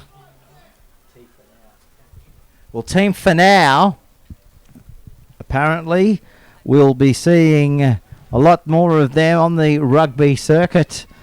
A lot of people are saying, and what a display of rugby for them here today. They're up by leading the charge by 7-0. We're inside the last 1.5 minutes here in this match. They see the gap, they see the try, and Maroubra, yeah, she's in. Bucky Waters, our favourite player for the Maroubra side. As I mentioned, she is the danger woman, just scoots down the blind side there, seeing a little bit of an opportunity, and she takes it as she comes back now. Here's the kick, Gareth, from right out on the touchline. Oh, it's skewed left. Yes, that's a worse hook than my golf swing, mate. How is the golf lately? You've had a few hits. You love your golf. Yeah, no, I haven't had a few hits lately. I don't get the time anymore, obviously, with my commitments for Bar TV. I'm always in the commentary box with you, Peter Jolly. Oh, mate. You love it. Absolutely love a microphone, don't you? You love your rugby. I love my rugby. I love my sports. I love my grassroots sports, because at the end of the day, this is where we all come from. This community feel, this carnival feel. I'm in my absolute element here. And of course, with a long day ahead of this big kick. Look at this, heading towards the sideline. Cut off there. And they throw the dummy. Look at them go up over the 22. Sprinting away. They cross the halfway line. They cross the 10. They throw the ball out the back. Now the support's on the left. Will they go all the way? Yes, they will. Beautiful try. And again, just superb support play. What a great piece of rugby. They're coming from deep in their own half and just opening up this Maroubra defence. I tell you what, this is a pretty good match here in this boot semi-final. The score now 12-5. You'd expect her to get this kick. Well, she's right in front. Hits it. Looks good, Gareth. She likes it. The touch, she's like it. And the siren goes. The siren likes it. Yeah, in the background. So Maroubra girls, they're down by 14-5. Yeah, 14-5. It's very hot down here. I was just down on the pitch there on the field, Peter, and I tell you what, I was absolutely sweating. I've lost about 10 kilos in 10 minutes. As we come now to half-time, that both teams in the huddles getting their orders off their respected coaches. Well, we're just getting news now from our multimedia producers here at Bar TV, and aren't they working 24/7? Overtime, one might say. Overtime. No time for lunch when you're with Bar TV. 14-5. Team now 14-5. Yeah, I mean, you just mentioned you've got a chat coming up later in the day. That's a great get. It is a great get, and that's what we get at Bar TV Sports. We get the great gets. The great Gatsbys, they call us. The great Gatsbys. Well, Prime Minister one day and another great Gatsby the next. A night the next day, would you believe? Sir Gordon Teachings. If we were here tomorrow, a New Zealand night. What would we get? A New Zealand night. Middle Earth, maybe. Could be the Middle Earth night. The coach of the Rugby Sevens, I tell you what, a lot of effort goes into coaching a national side, and he's been doing it for 21 years, has Sir Gordon Teachings. 21 years, that's an impressive stat. And, And he has the best winning record of all coaches of all time, I think, in world sport. Yeah, phenomenal effort. Doesn't Tell you matter what, we call Wayne Bennett a master coach. Yeah. This guy's the master of the master coaches. Yeah. And that's who we got for Bar TV. There you go, and he's coming up later today. He's like, if he had a black belt, he'd have black belt 3 tips. That's how good he is.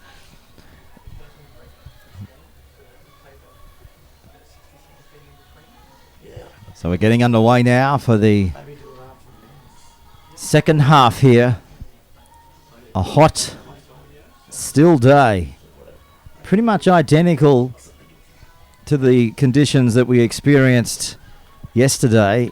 And that gale certainly came through later on in the afternoon. So we're expecting similar conditions from the Bureau later today. Yes, in this and the one, breeze, it's 14.5 still. The breeze has just started to pick up as you speak, Pete Jolly. So like, who like do you the like? voice of God, you have summoned the wind here at Wyong, and it's now blowing towards the southern end. Not the doctor quite yet. If I'm the voice of God, are you? What are you? Are you Mr. Golden Consul's version 2? No, I'm like an alien from outer space, Peter Jolly. What space planet do you come from? Nabua. Nabua. Wow. Just in the 7th solar system next to the 2nd galaxy. Do you As the go girls up? come forward, Peter. They do The come rugby's the forward. action of the day.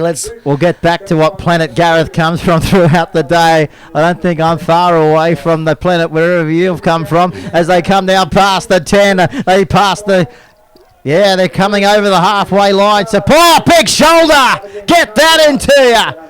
That's the biggest... Oh, the girls don't like it as well. Ground as they come through the middle now. They're away inside the 22. They're falling off tackles. But that doesn't stop them from getting the most important one underneath the post. Another 5 to the total. That was a big hit on the commentary sideline here, closest to us. I felt it up here, and all the girls stopped expecting maybe a penalty for a shoulder charge, and she just went straight up the middle, as easy as you come. 19-5. 21-5. The kick's a beauty from right in front of the post. Well, the next match, of course, will be featuring the Stars Rugby. That will get underway just past the 11 o'clock mark. There's still a bit of rugby in this one. 21-5. We've still got 5 minutes to go. And Fitness First, the major sponsor here at the Central Coast Sevens, and we can't thank them enough, can we? And you can see why it is the major sponsor, because these players out here have to be absolutely fit and taken maybe high. Yes, the referee's seen it. Straight up with the hand. The girls are coming in. Bit of push and shove there, but nothing doing, and taps it forward, kicks it forward, more like it, as they come in. Their hands will do it. The big number 66 steaming onto it. Wanera. Oh, she thinks she's en route 66 in America. She's just gone straight through at 100 miles an hour. Bucky Walters makes the break there, and Bucky Walters, our favourite player, second try there for the Maroubra Magic, and that'll break the score now to 21-10. 21-10. That is it. Here's the kick. Well, there's still light at the end of the tunnel for Maroubra. Here's the kick from right in front. She bangs it between the post. Well, the gap, it's getting closer. 21 points to 12 on the Bar TV scoreboard with under 4.5 minutes to go in this one. Yes, and it's anyone's game still, this game. 21-12, as you mentioned, with the Maroubra Magic to kick off here. Restarting play. Who do you think's going to score next, Peter? The Maroubra side look like they could be the fitter of the two, and fitness definitely playing a part in this match.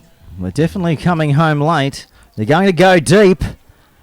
It's going to go back in towards the goal line area. So they're going to come out well inside their own 22. They're spinning it around. Let's see what they've got in their bag of tricks here this afternoon. Down the sideline they go. Foot races on. 30 to go. 22 to go. 10 to go. She's gone 70 metres there and scored another length of the field try. Yes, and that may well put this game out of the Maroubra side's grasp as Bucky Walters gave a gallant chase but just not quick enough to run down her opposition wingers. Brilliant. That's sheer pace, wasn't it? That's what you call it. Sheer pace. Sheer pace. Pace that is sheer. And she was running into a headwind too. Wasn't behind her. It was in front of her. Here's the kick from the touchline. 5 in from touch. The wind spiraling in the back around close, but not enough. So no change on the Bar TV scoreboard. It's still 26 to 12. Maroubra are down. Tanua going really well here. Out to prove something in this boot semi-final. And stay tuned. Next match, Stars Rugby up against Nabua. And then, of course, we head into the next one to finalise the boot division semi-finals, which will be Manley up against Sunnybank in the men's. So they spin it now towards the commentary side. They cross the 10-metre line. They approach the halfway line. Come and get me. They go for the grab. They try and push themselves over the white chalk, and they've finally achieved it. Well, talk about aggressiveness. That's what you need, and the ladies have certainly got it on display here in the Central Coast Sevens. I tell you what, they're gritting their teeth, aren't they? And there's been a lot of good contact, a lot of good defence, and some crunching tackles in this semi-final. The girls here out to prove a point that they want to get through to the final, and it's a good little short line-out move there as the ball now spread out wide. Could be danger. Danger may not be gone here. They see the gap. They head towards it. Great ball. Spiraling pass. Unfortunately, their hands just got in the way of it. As we said yesterday, no doubt there'd be a lot of sweat on these footballs. And so far, though, if you'd like to rate the drop balls in this tournament, it's impressive. They haven't dropped many, have they? We haven't seen too many drop balls at all, which is a wonderful endorsement and advertisement for Sevens Rugby on the Central Coast as the two sides come together here. With 30 seconds remaining in the match. And there's been a spill in the commentary box. There Jolly has tipped his water over in excitement as Bucky Waters now looming on the outside. It'll dry up, that's for sure. It's 33 degrees. Caught it before it dripped. Don't waste the water. No. We're on rations here up in the Bar TV commentary box, Pete. That's for sure. So now let's just see what can come of this in the last 1 minute. It's not long to go. As the siren goes in the background. As the play one more play, comes the towards excitement the middle. play. Oh, bumps are off there. Oh, mate, what about the kick and chase? Can they get it back, Gareth? No, the Maroubra side now looking to counter. This could be danger. Knock-ons everywhere. The referee should pull this up. No, playing advantage and scooting down the sideline. And that'll be one last try for this match. And that is full time. Well, Maroubra unfortunately just couldn't get the biscuits here in this one. Going down by 31 points to 12. Well, our next match on the card, they just keep on pumping out here in the boot division. The Stars Rugby up against Nabua. How do you see this one going, Gareth? I don't know. I missed the Stars game yesterday for the men. Were they impressive? I heard they come with a lot of, good credit, good raps. Here to play, obviously, all the way from the US. But again, Nabua, one of these Fijian sides. You just never know, do you? You just never know. They all can play the game. You just need a bit of class, and they've definitely got that. And on top of that, a little bit of luck. Because it's only 7 minutes each way. So that will be our next match on the card. So what we might do, we might take a break, go search for the team lists, and come back for the third semi-final on the boot division program between the Stars Rugby and Nabua.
boot semi-final, and the Stars have come up with the ball. The Stars running towards the southern end here at Moree Oval. And this is going to be exciting here. One of the national US sides. Not the national US side, but close to it, as there's a little fumble there and a knock-on. Won't be happy with that, as the Nabua team in the maroon. And that's a good-looking jersey, that maroon one, isn't it, Peter? As we kept on saying throughout the last 2 days, whoever's been designing these jerseys, fantastic effort. It really, pictures this tournament in its brightness, that is for sure. I tell you what, next year, as we mentioned, registrations are open for this tournament right now. We should put in a Bar TV invitational team, Peter. We could put it in. I don't know how far we'd get. But then again, what position would you be playing still? We would at least make the boots. You'd be Everyone makes the boots. You'd be the captain and the coach, definitely. I don't know about that. My sevens days are over as the ball comes towards halfway for Nabua. As the Stars men, they try and get it back, and that's what they do here. On the halfway line, there's the gap. They go straight towards it, stepping, weaving, off the right foot. Another big step. There's the support, but a penalty to the Stars. I don't know, the referee might have blew his whistle too soon there. Advantage was played, but they had the overlap on the other side of the field to where they are now. And good defence there by Nabua, and that's going to be a knock-on. And I tell you what, the Stars will be blowing up at that decision, Peter. Yeah, that's it. You can hear them from here, actually. Just having a chat to the referee on the run here. Nabua. Shaking their heads. And, of course, a lot of these Stars players come from an American football background, as we found out yesterday. Mm-hmm. So the skills obviously transition over to both sports. Rugby, a growing game in the US. I think it's the fastest growing game in college sports is rugby union in the US, with over 1.5 million players registered. Yeah, that's massive, isn't it? Look at them go here. Good tackle there by the number 1 in Coney member. Just outside the 22. Calls it up here. Yeah, a little bit scrappy there by the Nabua side. The Stars will get a chance to attack here. You can only think, though, the Stars make a mistake. This Nabua side is ready to pounce. They can score tries from anywhere on the park, this side. Give them an inch. They'll take the mile. So the scrum. 23 metres out from the Nabua line. On the southern end of the Moree Oval. Yeah, short arm penalty and a little bit of gamesmanship there. Kicked the ball away, not allowing the quick tap to happen. Well, this could be their time to shine now here, Gareth. Take the tap. They go themselves. Where's his winger? Well, he's left himself isolated there. The Nabua side coming over. This is great counter-rucking, and that's going to be a penalty. Holding onto the ball. The Stars undoing all their good work. They're offside here. Points him out. That's advantage played. Sione, I think you'll find that is in the 10. Out the back it comes. And here's another penalty, this time to Nabua, inside their own half. Better advantage played there. That's how advantage should be played. Because obviously no advantage gained. As Janessa comes forward, offloads. Spinning it out wide. There's the gap. There's the move. Here is the pace. Down the sideline they go. Tepe towing his way over the line and comes around and scores underneath the post. As we mentioned just before, this Nabua side is going to make this Star side pay for any mistakes coming from well within their own half, close to their 22, nearly going the full 80 metres and scoring a try there. First of the game, bringing the score to 5 to Nabua. Stars 0. Of course, they've been here a few times, Nabua, since the inaugural season back in 2009. So they know what it takes to win, and thus far, leading the way by 5-0 over the Stars. And don't forget, this is Australia's premier Sevens tournament, and expressions of interest are now open. Register your interest now. Email morgan08@optusnet.com.au to be a part of the 2015 Central Coast Sevens. Here's a penalty. Yeah, it's a good restart there, but though by Nabua putting plenty of pressure on, just putting probably too many numbers into the ruck there as the Stars now look to spread the ball wide, going a little bit flat, using their pace though. Good link play there as they bring it to the 10-yard line. With 1.5 minutes remaining in this first half, trailing by 5, spinning it inside their own half as they approach the halfway line, slipping over. There they go. They got back up, still going. There's the big palm. There's the flick. He wanted it to flick, and it's come off the head. Now it's back on the ground, and now Nabua thought for a moment they would have had it back, but no. Here's another one. Yes, a penalty there, a little bit high, going up a little bit too, I guess, aggressive in defence there, the Nabua side. Referee not liking as they take the tap and go towards the grandstand side. Oh, that's good defence there by Vasakipabuli. Of course, this Nabua side steeped in tradition, steeped in history. The king of the sevens, Wasali Saravai, hailing from this club. And of course, Saravai pretty much put sevens rugby on the map on a worldwide scale. Such was his skills. Yeah, I think he taught the goose step to David Campese. Really? There you go. Gareth, if anyone's going to know those sorts of facts, the man from Mars, was it? Or somewhere up there. Somewhere to the left of Mars, Peter. That'll be somewhere to the right of you. Here we go now. 15 short of the halfway line. Well, that is half time. There's a Nabua player here. Yes, he's face not first looking into the too lovely good. lush green grass. Isn't the field looking absolutely amazing after a whole day of rugby?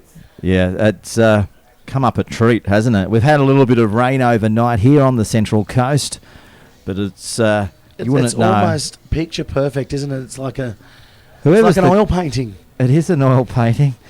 It's a beautiful piece of artistry. Yes, if That I had is for someone sure. paint this field, I'd definitely hang it up It's a nice colour in my of green. drawing room. You like the colour green? I love the colour green. With I'm a splash of obviously white? a Merriweather Carlton player, ex-player, so of course green is my favourite colour. Green's in the blood, trickling through those veins. That is for sure. And no doubt you'll be back bigger and better for your second season of commentary next year on Bar TV. Of course, Gareth is the voice of Newcastle Rugby, aren't you? I think you.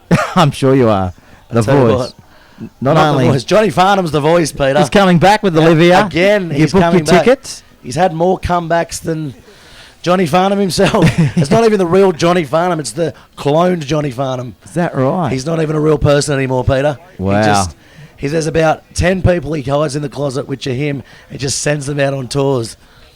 There you go. That's an exclusive for Bar TV. That isn't an exclusive, and we've course, had Olivia plenty of Newton-John. exclusives. Yeah, Olivia Newton-John, A stunner in a day. local Newcastle girl. Back in the Yes. day, spent a bit of time up there at Bar Beach. Tanning away. She did. Probably going through Sandy in her head. Getting herself ready for Greece. Yeah, Of course, her breakout movie. it was. And of course, it's not the first time Olivia and John Farnham have partnered together. Of course, they sang that beautiful rendition together at the Sydney Olympics in the opening ceremony. And who could forget the main event when they last toured with Anthony Warlow back in 1997? Well, Pete It's all Jolly. stemmed from that. Were you there in 1997, or did you have other things You know to way do? more about John Farnham and Olivia Newton-John than I did. I didn't even know they'd toured before. But anyway, let's get back to the rugby in this second half. And the score here, 5-0 to Nabua against the Stars. Yeah. It's an absolutely end-to-end game of rugby. Tight stuff. Hot weather here, and that's a good restart. Getting it deep into the 22-metre line, giving the Stars a chance to attack. Just playing at their own pace. Not throwing it around too much yet. And They play a little bit differently, the Stars do, don't they, to the traditional Fijian sides as they come down the sideline. Member throws it back on the inside. Good covering tackle. Knocked down. And over the Sideline it travels, but they throw it back in. Look for the tackle. Oh, big one. He still thinks he's got the ball. He's come from an offside position, though. He was about 4 metres offside there. I don't think the referee or the touch judge have picked it up. They are big in stature, that is for sure. Yes. Nabua, check out the number 3. Vasa Kabauli came over from the offside position to make that tackle, though. I'm surprised it wasn't a penalty. Referee not onto that one. He was pretty much on the Stars goal line and ran backwards to tackle him. That's how offside he was. In semi-final 2 will be the Maple Leafs up against the Wasps, and that will be at 2:50. So here we go. Still 5-0 to Nabua, looking to extend the gap. Nice piece of footwork there. Great flick pass out the back. Gee, they know how to razzle-dazzle the fans, that is for sure. As we see now, inside the 22 they come, throwing it around at every opportunity, looking to extend their margin. There's the kick. It's gone inside the 22, picked up by the man we were just speaking about earlier. The big number 3. Bearded and all, and he finds himself underneath the post. He is a wild-looking man, that man, isn't he? He's the Fijian hipster with his beard. He is. Put him on the posters. He's the man for the nation. I can just see him, the Fijian hipster, sitting at the coffee shop with his latte while his friends are drinking the kava. Latte type of boy, you think? I think he's had a few more than lava. I think he's a steak and veg man myself. He was born with that beard, the big number 3. He'd be weighing on the scales, tipping in at least 120 odd kilos. But as we've seen throughout the tournament, doesn't matter how big you are, they've still got that tremendous ability to take the line on, and they've got that aggressive attacking style in them, and they've got great ball handling skills, and that's one of the features here of the tournament, as we see a penalty this time coming to the Stars. Of course, 12-0 here, the Stars with a bit to play for here. They've got to get back into this tournament, back into this match, as they look to spread the ball wide. Little goose step, trying to get outside his man, and he does. Oh, he's just put his foot out on the sideline there, the number 17. And of course, our next replacements coming in. Match is not too far away. In 3.5 minutes, we'll be seeing Manley taking on Sunnybank. Our last match for the Boot Division semi-finals. But Nabua, it's all one-way traffic in this one. 12-0 they lead. Get in contact with us here on Bar TV. Hashtag Bar TV Sports or hashtag CC7s, and we'll get our producers to write out the messages, and we'll be able to read them out to you as the day unfolds. It's a massive day here on Bar TV, right through to the Cup finals. 6:15 and of course 6:45 will be our last match. 28 matches unfolding here on Bar TV throughout the course of the day. And of course you're with Gareth Wozick and Peter Jolly, bringing you all the action here at the Central Coast Sevens, and what a tournament it has been. We couldn't have done it without the players, the sponsors, even the Prime Minister was able to join us here in the commentary box yesterday. And then, of course, as the day unfolds, we'll be having special guests right here giving you the best picture in town. Close to an intercept there as we're joined in the commentary box for our first guest of the day. Indeed. And they're lining up outside the door, Peter. This is going to be a hectic day of interviews. How are you, Garrett? I'm very good, thanks. Enjoying the sun. Pleasure to have an absolute legend of the world game here with us in the Bar TV box.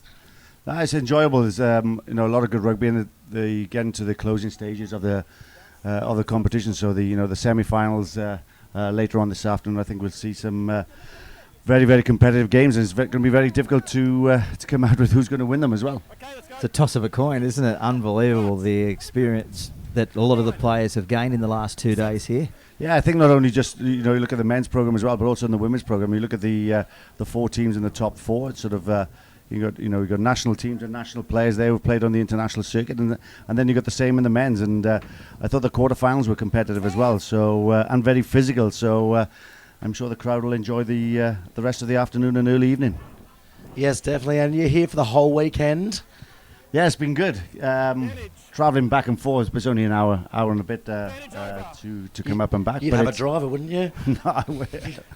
Well, we actually did carpool, and somebody else did drive. So if that says that, you're counting that as a chauffeur. You shouldn't have to drive. A man of your stature. As we come here, Nabua with another try for the match, and that's going to take the score out now to 17-0. Probably the match blown out beyond the stars. Grasp here in the boot, and of course, it's great that the teams in the lower ranked teams get to play the next day, and that's what community rugby is all about. Grassroots is growing the game.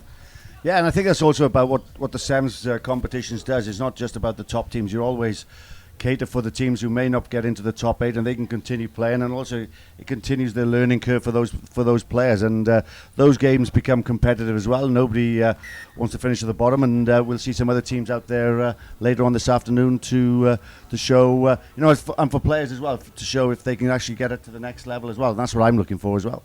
Yeah, definitely. And is there any players on your radar at the moment? Well, there's a couple of players. We'll see Manley later. Harry Burslin, who's a player who's playing for Manley, who we part-time contracted earlier this year, and he played for us up in the Foro tournament up in Noosa not long ago. So, and he trains with the national team, and he came through the system. So, looking forward to watching him. But you sort of got players in the Tribe, players in Manley, players playing in Sunnybank as well. And Tribe have been down at the National Centre with us training, and Sunnybank are there this week training with us as well. So it'll give those players not just an opportunity here today, but also later in the week to train against some of the national players. So it's good. Yes, and of course Jesse Pirana, hailing from the Central Coast. Yeah. We had a chat with him yesterday. Made out that the Sevens lifestyle is all glitz and glamour. Is that true? I don't know about glitz and glamour. It's not a bad lifestyle. You go to 10 countries around the world. You come in and train every day, and if you ask Tim Walsh, who's coach of the Aussie Pearls and the national women's team, and ask him what's the best job in the world, it's to be an Aussie Sevens player. So you train every single day, 10 cities all around the world, all the continents around the world. You go there, you play in 50,000 seater stadiums. So it's it's not a bad lifestyle actually. And he'd have a few frequent flyer points, no doubt. I used to. Now I started with Qantas, so I have to start all over again. But it is a good lifestyle, and it's an opportunity for young players. And I think now it's an Olympic sport as well. Competitions like this will only grow. And I look at it from a men's perspective. Next year, sort of. We'll definitely be putting a team in here next year with a group of players to compete against the teams that are here. Well, thanks very much for your time, Garen. I'll leave you with one more question. One more question for you, sorry. Who's your pick of the tournament? I think Wellington might sneak it at the end. I think they might sneak it there.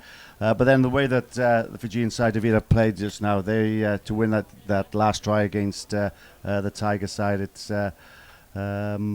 I just looked well, and every time they've been under pressure, they've been able to bring something out. But I'm looking forward to the 2 semi-finals of the men, but also the 2 semi-finals of the women's game as well. I think the Aussie Pearls, Fijiana, that's 2 different types of teams there, and then you've also got the Canadian team who I know well as well when they play the New Zealand team. So it's hard to pick. It's as I said. One little mistake can turn a game, and hopefully we'll have the Aussie Pearls winning the women's event, and I look forward to watching the men's. I'm looking forward to watch this one, Sunnybank versus Manley, right now. Yeah, very good, Garen. Thanks so much for coming into the box. Yaki dah. Good on you. We appreciate that. Thank you so much. And for all those listeners out there, Yaki dah is Welsh for cheers. And we now welcome Kat is back in the box. Hello. For Bar TV. How are you? I'm very good. The Manly expert, I think we might say. Yes, I've been involved with the Manley Club for the last season, so doing bits for the 15s season, so that's why I know these guys. Are the guys a little bit disappointed to be in the boot? Yes, obviously, because going none from 3 is not what they were working towards and not what they were looking for. So especially with arch rivals Waringa. With Waringa getting through, that was a last-second try for Waringa, beating the Borneo Eagles, which is basically stacked with New Zealand internationals. Yeah. So that's not a mean feat, and Josh Holmes there did a very good job. Yeah, definitely a good try there as the Manly side attacking now, coming down the wing closest to the commentary box side. And this is Harry Burgell, number 5, and I think that was Garen was talking about Harry. Yes, he's one of the half-contracted players, I believe, in the 7 setup. Well, he played the CC7s, so he's been training with them, and he also played the NRC for the North Harbour Rays. Yes. And he was the highest try scorer, so try scorer of the Shoot Shield, so Sydney club season. Yes, very good. And the Sunnybank side going over in what was only to be described as a easy try against a run of play. Now, did the Manly players behave themselves last night, because knowing that they were in the boot final, did they have a few schooners, one might say? I can't comment on that. No comment is no comment for Bar TV, so we won't probe any further with that one. Sunnybank looked to take the conversion and hits it well. And on the Bar TV scoreboard, Sunnybank leading after 2 minutes of play, 7 points to 0. I think both teams are disappointed being at this end of the competition, because Sunnybank last year did well as well. So Manley lost in the quarters, in the cup quarters. So, and Sunnybank did well as well. So. And he's caught that off the kickoff and streaked away. And that's against the run of play, the big number 8 in Isa Titor. And this Sunnybank side, they're no mugs either at the 7 game, are they? I think they've won this tournament once before. Yeah, certainly. So, and they have a good 7s program up there, and you also have the Sunnybank girls playing here, and so they've been certainly doing well, so that's why they would be disappointed. Of course, the Dragons in the green, black and white. Here, Manly in the blue. A lot of tradition, a lot of pride in the Manly club. How do you think they're going to shape up next year in the Shoot Shield?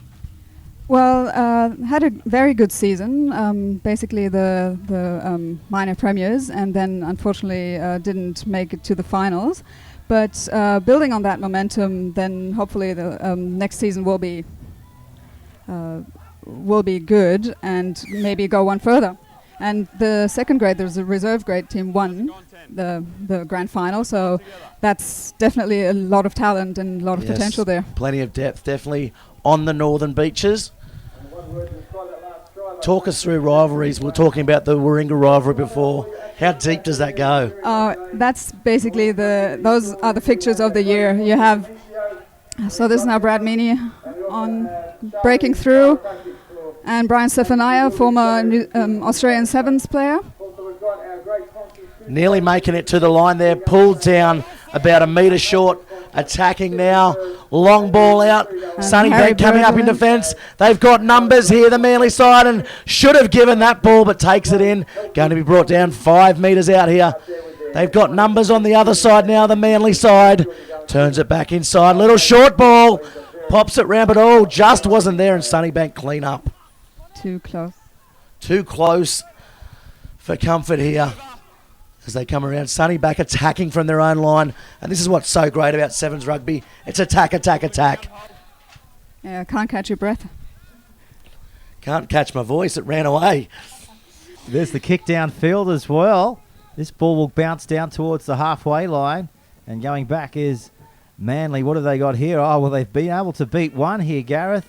And they all come in and trying their best to be able... That was Richard Hooper, of course, one of the stars of this Manly side. Is that Michael Hooper's brother, I think, too? Is that right? Yeah, yes, that's right. Yeah. So Michael Hooper is a Manly boy, and he, whenever he has the time, he comes down, and you'll find him skateboarding along the beach. So yeah, he's fantastic, a regular face that you see walking around Manly. Okay, well, Manly looking for first points here. 22 metres out from the goal line. They're spinning it out to the edge, aren't they? At every opportunity. Is that Osborne out there? I think it is him in 15. Comes back through now to Hartman. He gives it away.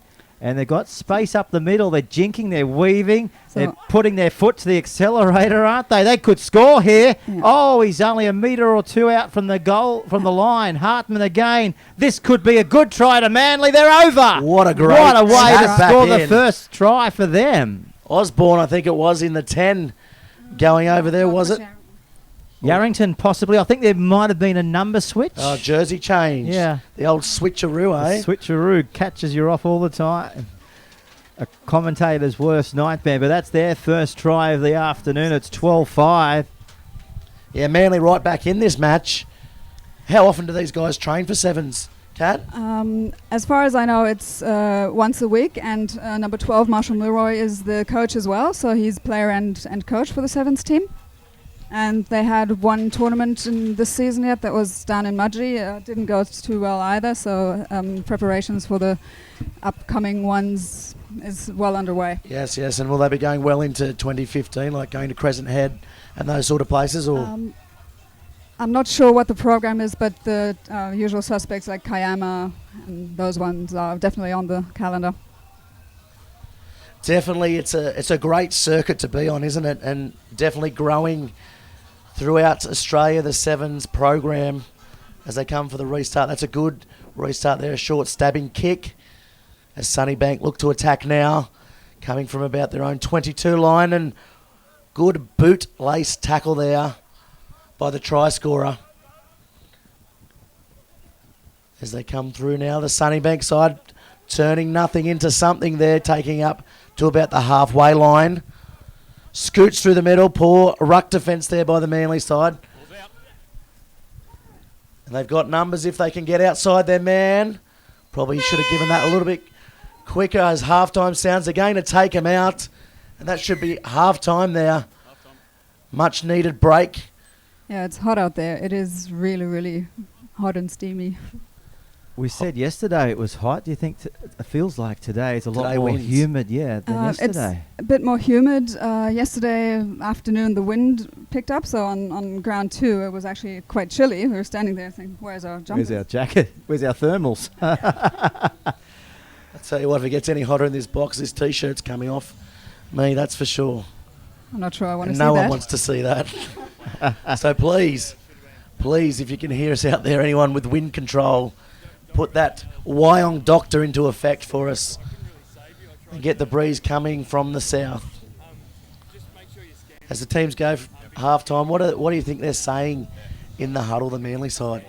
Well, just stick to the basics and just try to control and push forward. And they're not out of the game. They just have to have a few good breaks and put up the confidence that they can actually still turn this game around.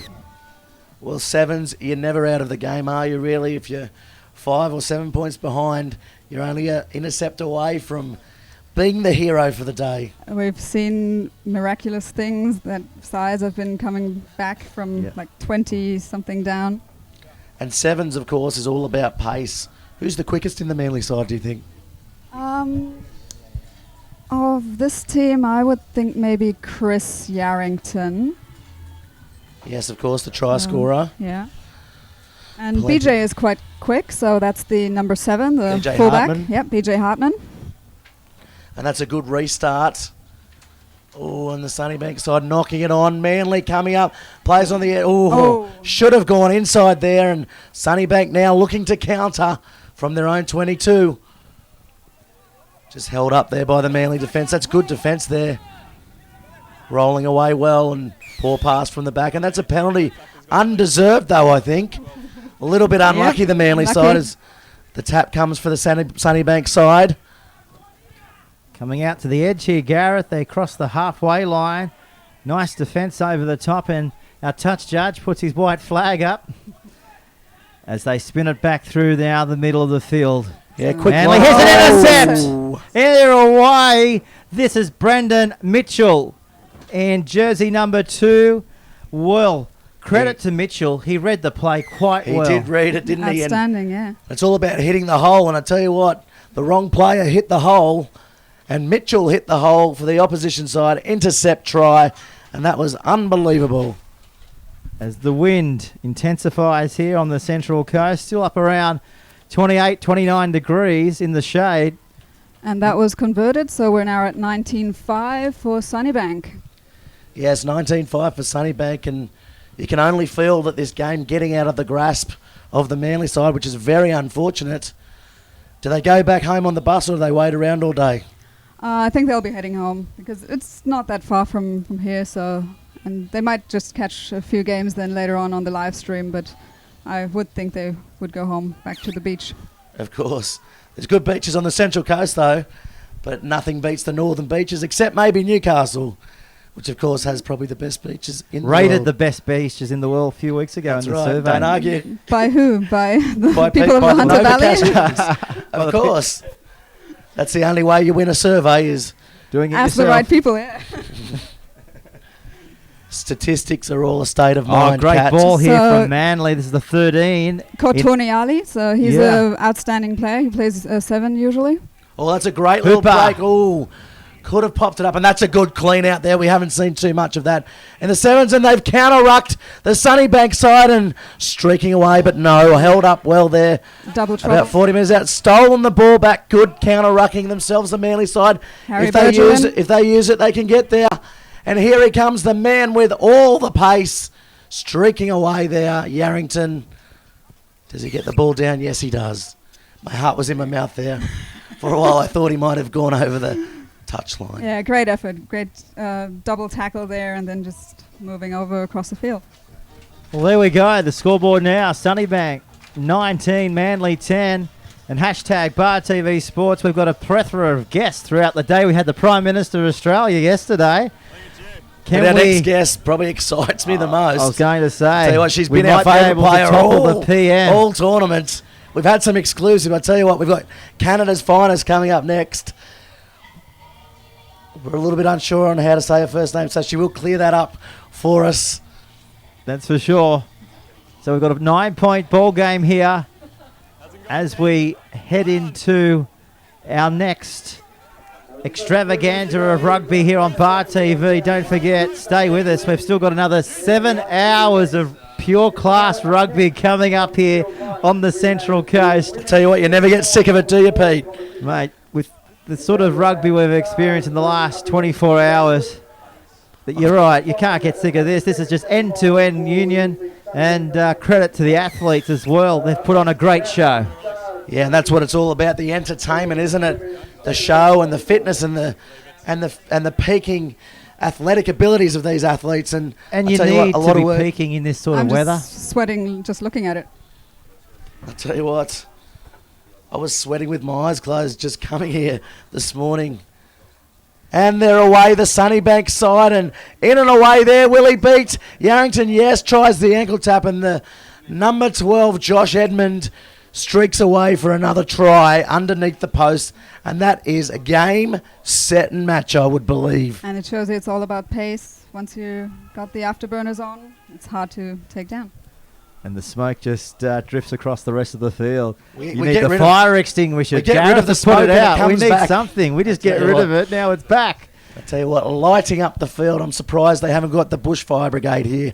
Such is the sizzle, Peter Jolly. Oh, I'd say they wouldn't be far away to put this smoke out. Here's the kick. It's a beauty from right in front. So we haven't got long to go. Just under 2 minutes in this one. 2 minutes to go. And it's Sunnybank out to a 16-point lead over Manley. 26 points to 10 on the official Bar TV scoreboard. And don't forget our sponsors here at the tournament. We couldn't have done it without them. We'll go through the entire list as the day unfolds. But the major sponsor is, of course, Fitness First. And Destinations New South Wales as Manly now over the halfway. That's Where- Savaiavai.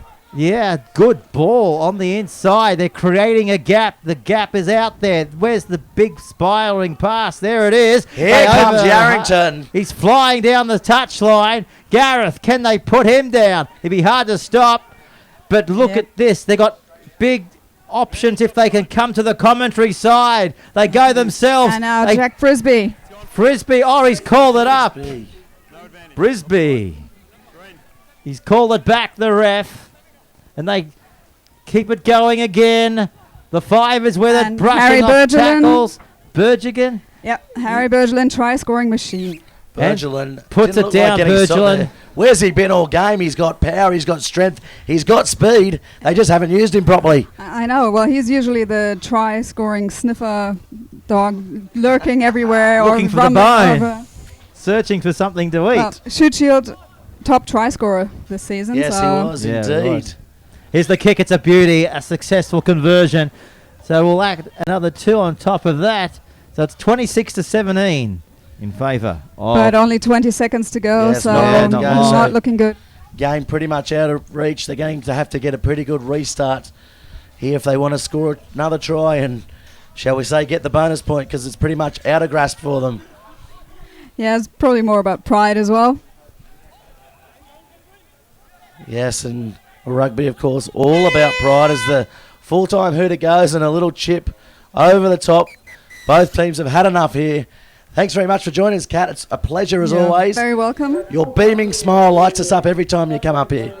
Thank you very much. And We might see you later on in maybe, the day. yeah. Well, you're welcome anytime, of Thank course. you very much. Thanks so much, Kat. Good on you. We'll talk to you soon and have a great day. As we tell everybody who kindly comes into the box, we're here until the last match on the card, and that, of course, will be the cup final at 6:45 tonight. We'll be going off air around 7:30 after the presentation. So we still have another 7.5 hours coming your way right here from this very own hot, steamy box here at the ground of Morrie Breen Oval on the beautiful, it's a picturesque Morrie Breen Oval, isn't it? Beautiful. It's like we are action figures in an oil painting, Peter. isn't Right it? now we are. We're actually taking part. I tell you what, we have a couple of Canadian ladies with us. How are you? We are good. One of the favourites. Introduce yourself to the Bar TV audience. My name is Ghislaine Landry from Canada. And Jen Kish. Fantastic. Jen. What part of Canada are you from? Which I'm originally from Toronto. Toronto? Nice part but of the we world. all live in Victoria, BC right now, training together. Fantastic. So you guys are ranked third in the world, and I tell you what, your form is pretty good in this tournament. We're picking you guys and maybe the Pearls to make it into the finals. Is that your expectations coming into this? It is, yeah, absolutely. I mean, for us, it's about getting minutes and getting opportunities to play and to come here. And I mean, our goal from the get-go is to be in the final, and with the semi-final to go, yeah, that's definitely our plan. Yes, definitely. And I guess you guys travel all around the world. What goes into a normal week for you guys, training-wise? Is there a normal week? Well, I mean, every day becomes your normal, I guess. And whether we're back in Canada or we're traveling around the world, we still maintain the same routines. And, you know, that's gym, weight, speed, and, of course, training. And the best part about going across the world, especially to Australia, is that we got test matches against Australia and Brazil. So that's more minutes for our girls, not necessarily in a tournament, but behind the scenes where no one can see. So is that 15 aside test matches or sevens? They're sevens, but Yeah. like they're not actual. Like when I say test matches, they're not IRB test matches.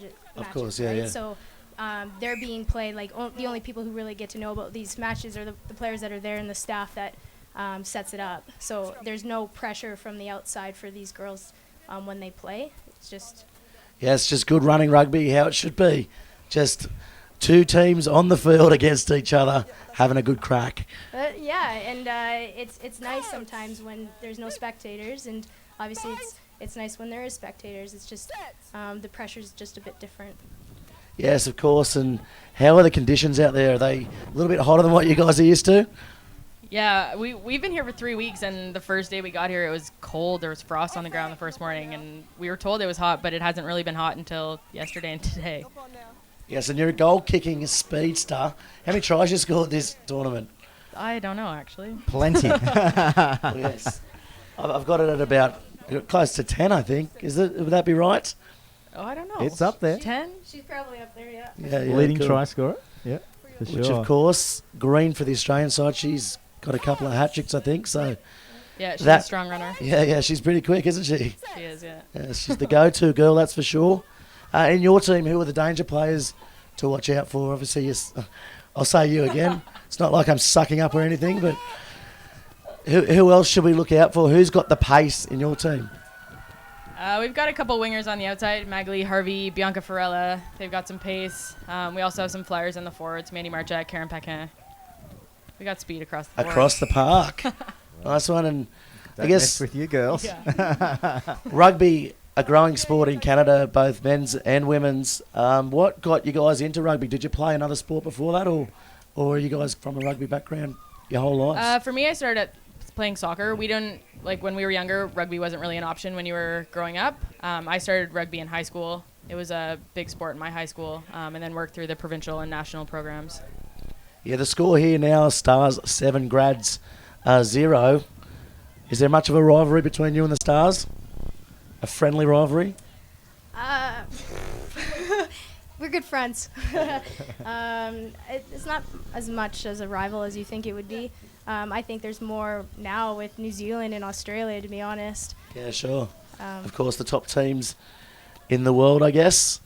And you are a top 3, which is a massive achievement in growing rugby in Canada, all over the world. Yeah, well, when we actually placed second at the World Cup in 2013, that was massive for women's rugby, or rugby in general in Canada.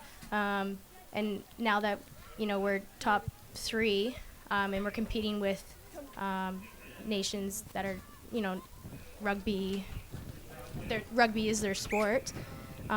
It's great, and I think more girls back at home are getting involved now that it's in the Olympics. Yeah, definitely. It's a good pathway to get to the Olympics, especially for some of those other sort of fringe sports as well. It's definitely, the more girls play, the better you guys are going to get across the board. And we're not too far away from Rio, are we? So, I mean, everything you do now, I guess, helps to get across to good old Rio. Well, yeah, and the funding, the reason why we were able to come to Australia, and we've been here for 3 weeks, is because of our good supporters, B210, back at home. And, without their support and the support of others that have helped our program succeed and move forward, we wouldn't be here. So, it's... Rio is really exciting, and it's nice that it's in Brazil. It's a nice hot place, and we get to rugby starts at the first 3 days of I think the Olympics, and so you get that over and done with, and then you get to watch the rest of the Olympics. Chill out on the beach. Take the camera. Yes, as far as funding go and sponsorships, is there a lot of that's how you guys sort of get to the places you've got to get to? Yeah, we have, because we're an Olympic sport now, we have support from Own the Podium, which is our Olympic funding program. We also have support from a private one, which is the B210 that Kish mentioned. And then we have National Karting, which is a government-funded program. So amongst those 3, those are our main outside supporters. Yeah, nice one. Any personal sponsors out there for you guys yet? We don't right now. We're trying to work on that and see what our best options are for that going forward, but... Anybody out there? Yes, anyone listening. And how do we get on the in World touch? Wide Web? Get in touch with Bar TV Sports. We'll take 10% off the top and give the girls the rest. I'm kidding. We'll give it to them. We'll give all the money to them because they deserve it. Travelling around the world for the Sevens. And what's it like? Some glamorous locations you guys get to go to? Yeah, kind of. We've really been around the world, to be honest, and we don't often get massive opportunities to see outside of the hotels and the highways and the rugby pitches, but once in a while you get a day off and you get to go. Here we went into Manley and got a day to go to Sydney, and we went to the zoo and just experience what life in Australia is, because the majority of what we do see is the hotels and the training pitches, and that's it really. So you got to see a few monkeys. We saw some monkeys, some elephants, some koalas. Kangaroos. Yeah, the kangaroo enclosure is pretty cool actually at the zoo. Yeah, they were sleeping most of the time. Yeah, that's what we do in Australia. That's pretty much Australians. What are you talking about? We're lucky to be here. I'm normally asleep on Sunday. Sun. You've got to get under the shade of a coolabah tree, according to the lyrics of Waltzing Matilda. Indeed. So what about the going forward after here? Straight back to Canada? Yeah, we're going to go back to Canada. We get 3 days off, and then we're going to start preparing for Dubai Sevens. So I think that's 4 weeks out. By then, 3 weeks here, we've been able to have different combinations play and different matches. And, our Dubai team will be announced shortly after we get back home. And then once the squad is set, it's continue to train and head to Dubai and look to win that tournament, because it's been a while since we've won it. Yeah, how many times have you won it before, the Dubai one? Yeah, I think we won in Twice, 2011 and 2012. Yeah, nice. Or maybe just 2011. I don't know. Maybe people are on listening to me right now and be like, what is she talking about? The World Wide Web. You can't bluff your way through anything anymore, can you? And of course, the Hey. conditions over in Dubai, always that dry heat, but it's always 40 plus degrees, isn't it? It's always. Is it nighttime rugby over there though? Do Is they it- put it under lights? It's out in the You start open in the light. morning and then you play till the night. Like Wow. it's a long day just as it is here, and the heat's just a mental thing. Because honest to God, people come and you come in fit, and if you focus on the heat, then the heat's gonna affect you. But you focus on the rugby and you'll be able to get through the games. That's a good mindset. Oh, That's you're a right. better person than I, because I would just be tongue hanging out. Give me the water. We've already gone through 12 bottles so far today. Is there I any see hanging that. around we your only tent? got one yesterday, so we're making up for it. We in thought the there was sweltering. AC in here. That's why we're up here. Sorry about that. In the next room over there is, but Wrong one. Wrong one. yes. But Unfortunately, the Bar fantastic. TV crew gets absolutely nothing. We Which get is our- fine with us. We're happy just to be here calling the games. And it's been an absolute pleasure having you guys here come up. We thank you, and you're most welcome to come up you very anytime you much. want. Yeah, and just before we go, we're beaming live at the moment into Canada. Anybody home that you'd like to say hello to? Our teammates back at home, there's a few of them that couldn't be here. Our family, our friends, our supporters that are getting up at 2 a.m. in the morning to watch us play. It's fantastic, and we're just very fortunate to have the support that we do. So, shout out to everybody in Canada. Ditto. Ditto. Nice one. The old lazy Canadian ditto, eh? Is that French Canadian? Aussie way. Is ditto French Canadian? I don't know. But take it. We'll take credit for could be that. Latin. I'm not sure. They all come from the same place, don't they? The exotic languages, Latin and French. I'm They told do anyway. indeed. Well, guys, Not a master of languages myself. I speak Australian, mate. but yeah, thanks so much for giving us and the fans something that we will remember for a long, long time. And all the best in Dubai and all the best in Rio, and go Canada. Thanks, guys. Thank you. Yes, definitely our second favourite team in this competition. Got to go for the Pearls. We understand. We get it. Fine, whatever. But definitely, you're absolutely lighting it up. And we're loving the rugby you guys are playing. Thank you for having us. We hope to be here next year, but we Definitely. don't know. So You'll but if be we here. are, hey, We'll make it happen. Bar Thank TV you. land, listen. Let's make this happen. Let's get a Kickstarter fund or something happening, because we want Canada, the Maple Leafs, to come back. yes, we'd love to be here. And the prize money is 12 grand, and that's wonderful for a women's tournament. Like, I don't think I've ever been. I've been playing for Unbelievable. 11 years, and I've never seen that for $12,000. So it's icing on the cake, opposed to winning the tournament. So that's great. I don't know how you guys Central Coast did it, but it's fantastic, and I would really love to come here next year and try to get it. So, one more question before you go. How does the money go? Does it get split between the girls, or does the coach Well- come in and take all of it?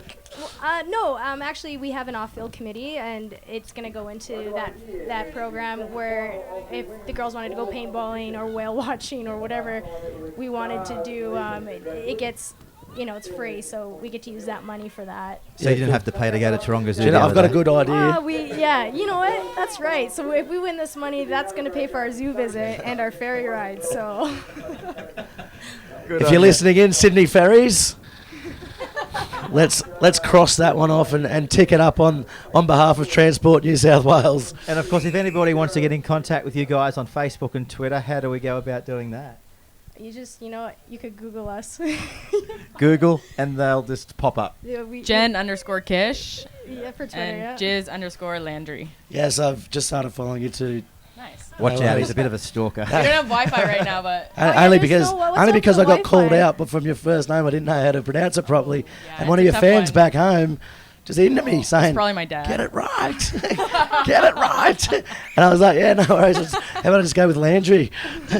That'll work. I can't stuff that up too much. I hope it's not Landry, is it? No. French. The Landry. commentators on the IRB circuit say Landry taking out the laundry every time she scores, so don't be afraid to use that. Have you tell you ever what. been in a commentary box, girls? Once No. back home, but Oh, wasn't as official as this one. no, this is pretty official. Yeah. Oh, this is up there with, Fox America Yeah, and Fox absolutely. Sports. This is ESPN. ESPN. Watch out, because Bar BBC. TV's coming for you. Of course. And the ratings. Actually, we got 7,000 hits in the last 24 hours. So That's pretty phenomenal for us. Yeah. Yeah, right That's on. amazing. And we're peaking right now at 5,500, now. and we're hitting right now. So maybe it's that Canadian impact. Wow. A massive draw That's- card. I hope you guys are really enjoying us. Yeah, of course. Well, we did say goodbye 5 minutes ago, I and you're know, still and here. we're still here. And we They're don't trying to mind kick us at out of the all. box. Enjoying I the forgot. We're not even calling the rugby. We're just looking. We're They're just looking rugby at you on. guys. Where are we up to, Gareth? We I are think up the to score the Stars is and the Grats. 24-0 to the Stars. All right, then. Well, Emphatic victory. we better let the girls go. It's going to be a big day here. Go get some water into you, and we'll Hydration is the key. we'll see you all later on Absolutely. today. And Thanks, don't guys. think about the heat. No, never. It'll mentally disintegrate you. And you don't want to do that. Thank you for having us. No We really worries. enjoyed being here. Awesome. Thanks so much. You've been great. No worries. Cool. Thank you very much. Well, we had a big day yesterday. We had a fun day, but we also enjoyed the talented players out there. And we had the chance, Caitlin Moss. Remember Caitlin Moss? Yesterday? Mossy, good old big bad Mossy. Yeah. Well, she's not out here today. She's not playing. What's going on? Well, looks like she's not here. She's in trouble. She's done a thigh. No, it's a what's she done? Talking to the manager from the Lloyd McDermott side, she's thinking she may have torn her ACL in the last game of yesterday's round. Wow. Oh no, she was the one to watch, wasn't she, for the graduates? Barnstorming play, and this is why probably this graduate side is down by now 29-0. They are missing her out there, Caitlin Moss, as the Here's Stars go for the goal. Just wide. Just wide there. But Caitlin Moss, I mean, she certainly brought back attacking flair. You know, she had that grunt about her. Yep. How could you miss that? Yeah, you the know, yellow ribbon in the hair. For mine, she was going to get player of the tournament. She but the was. injury will probably. We were going to give a man of the match. It would have been the. I think she played under the Honey Badgers philosophy of up the guts and into them. Yeah, for sure. Well, our special guests keep on coming into the Barney.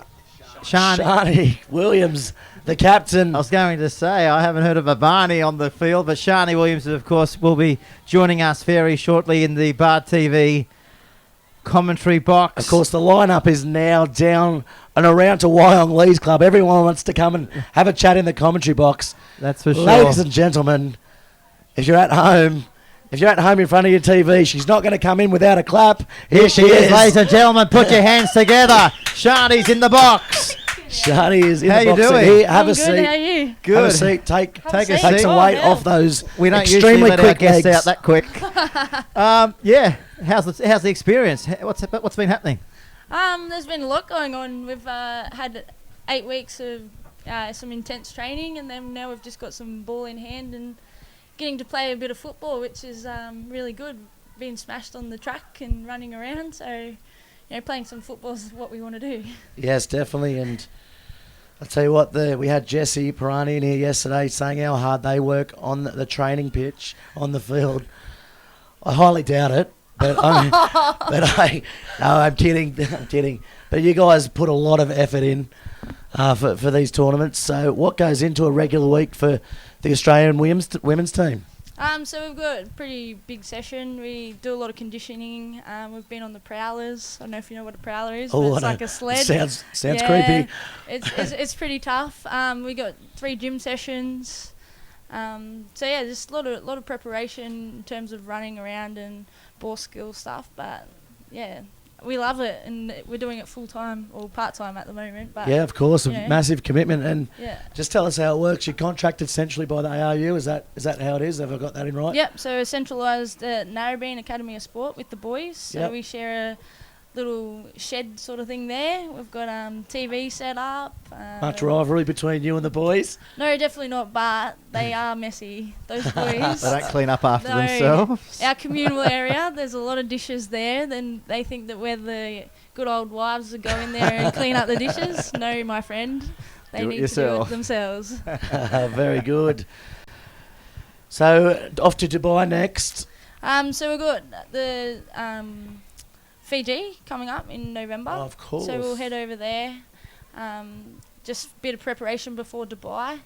and then Dubai on the 1st of December there, and hopefully we'll take that out again. We've got a bit of pressure on us since how we won it last year, so the girls are looking forward to that, and it's always a great tournament because we're, piggybacking the men's tournament, and we play the Thursday, Friday, and they play the Friday, Saturday. Yes, well, the Canadian girls very confident just before in Dubai, so they look pretty red hot in this tournament. You two guys are probably the obvious favourites, as well as the Fiji side.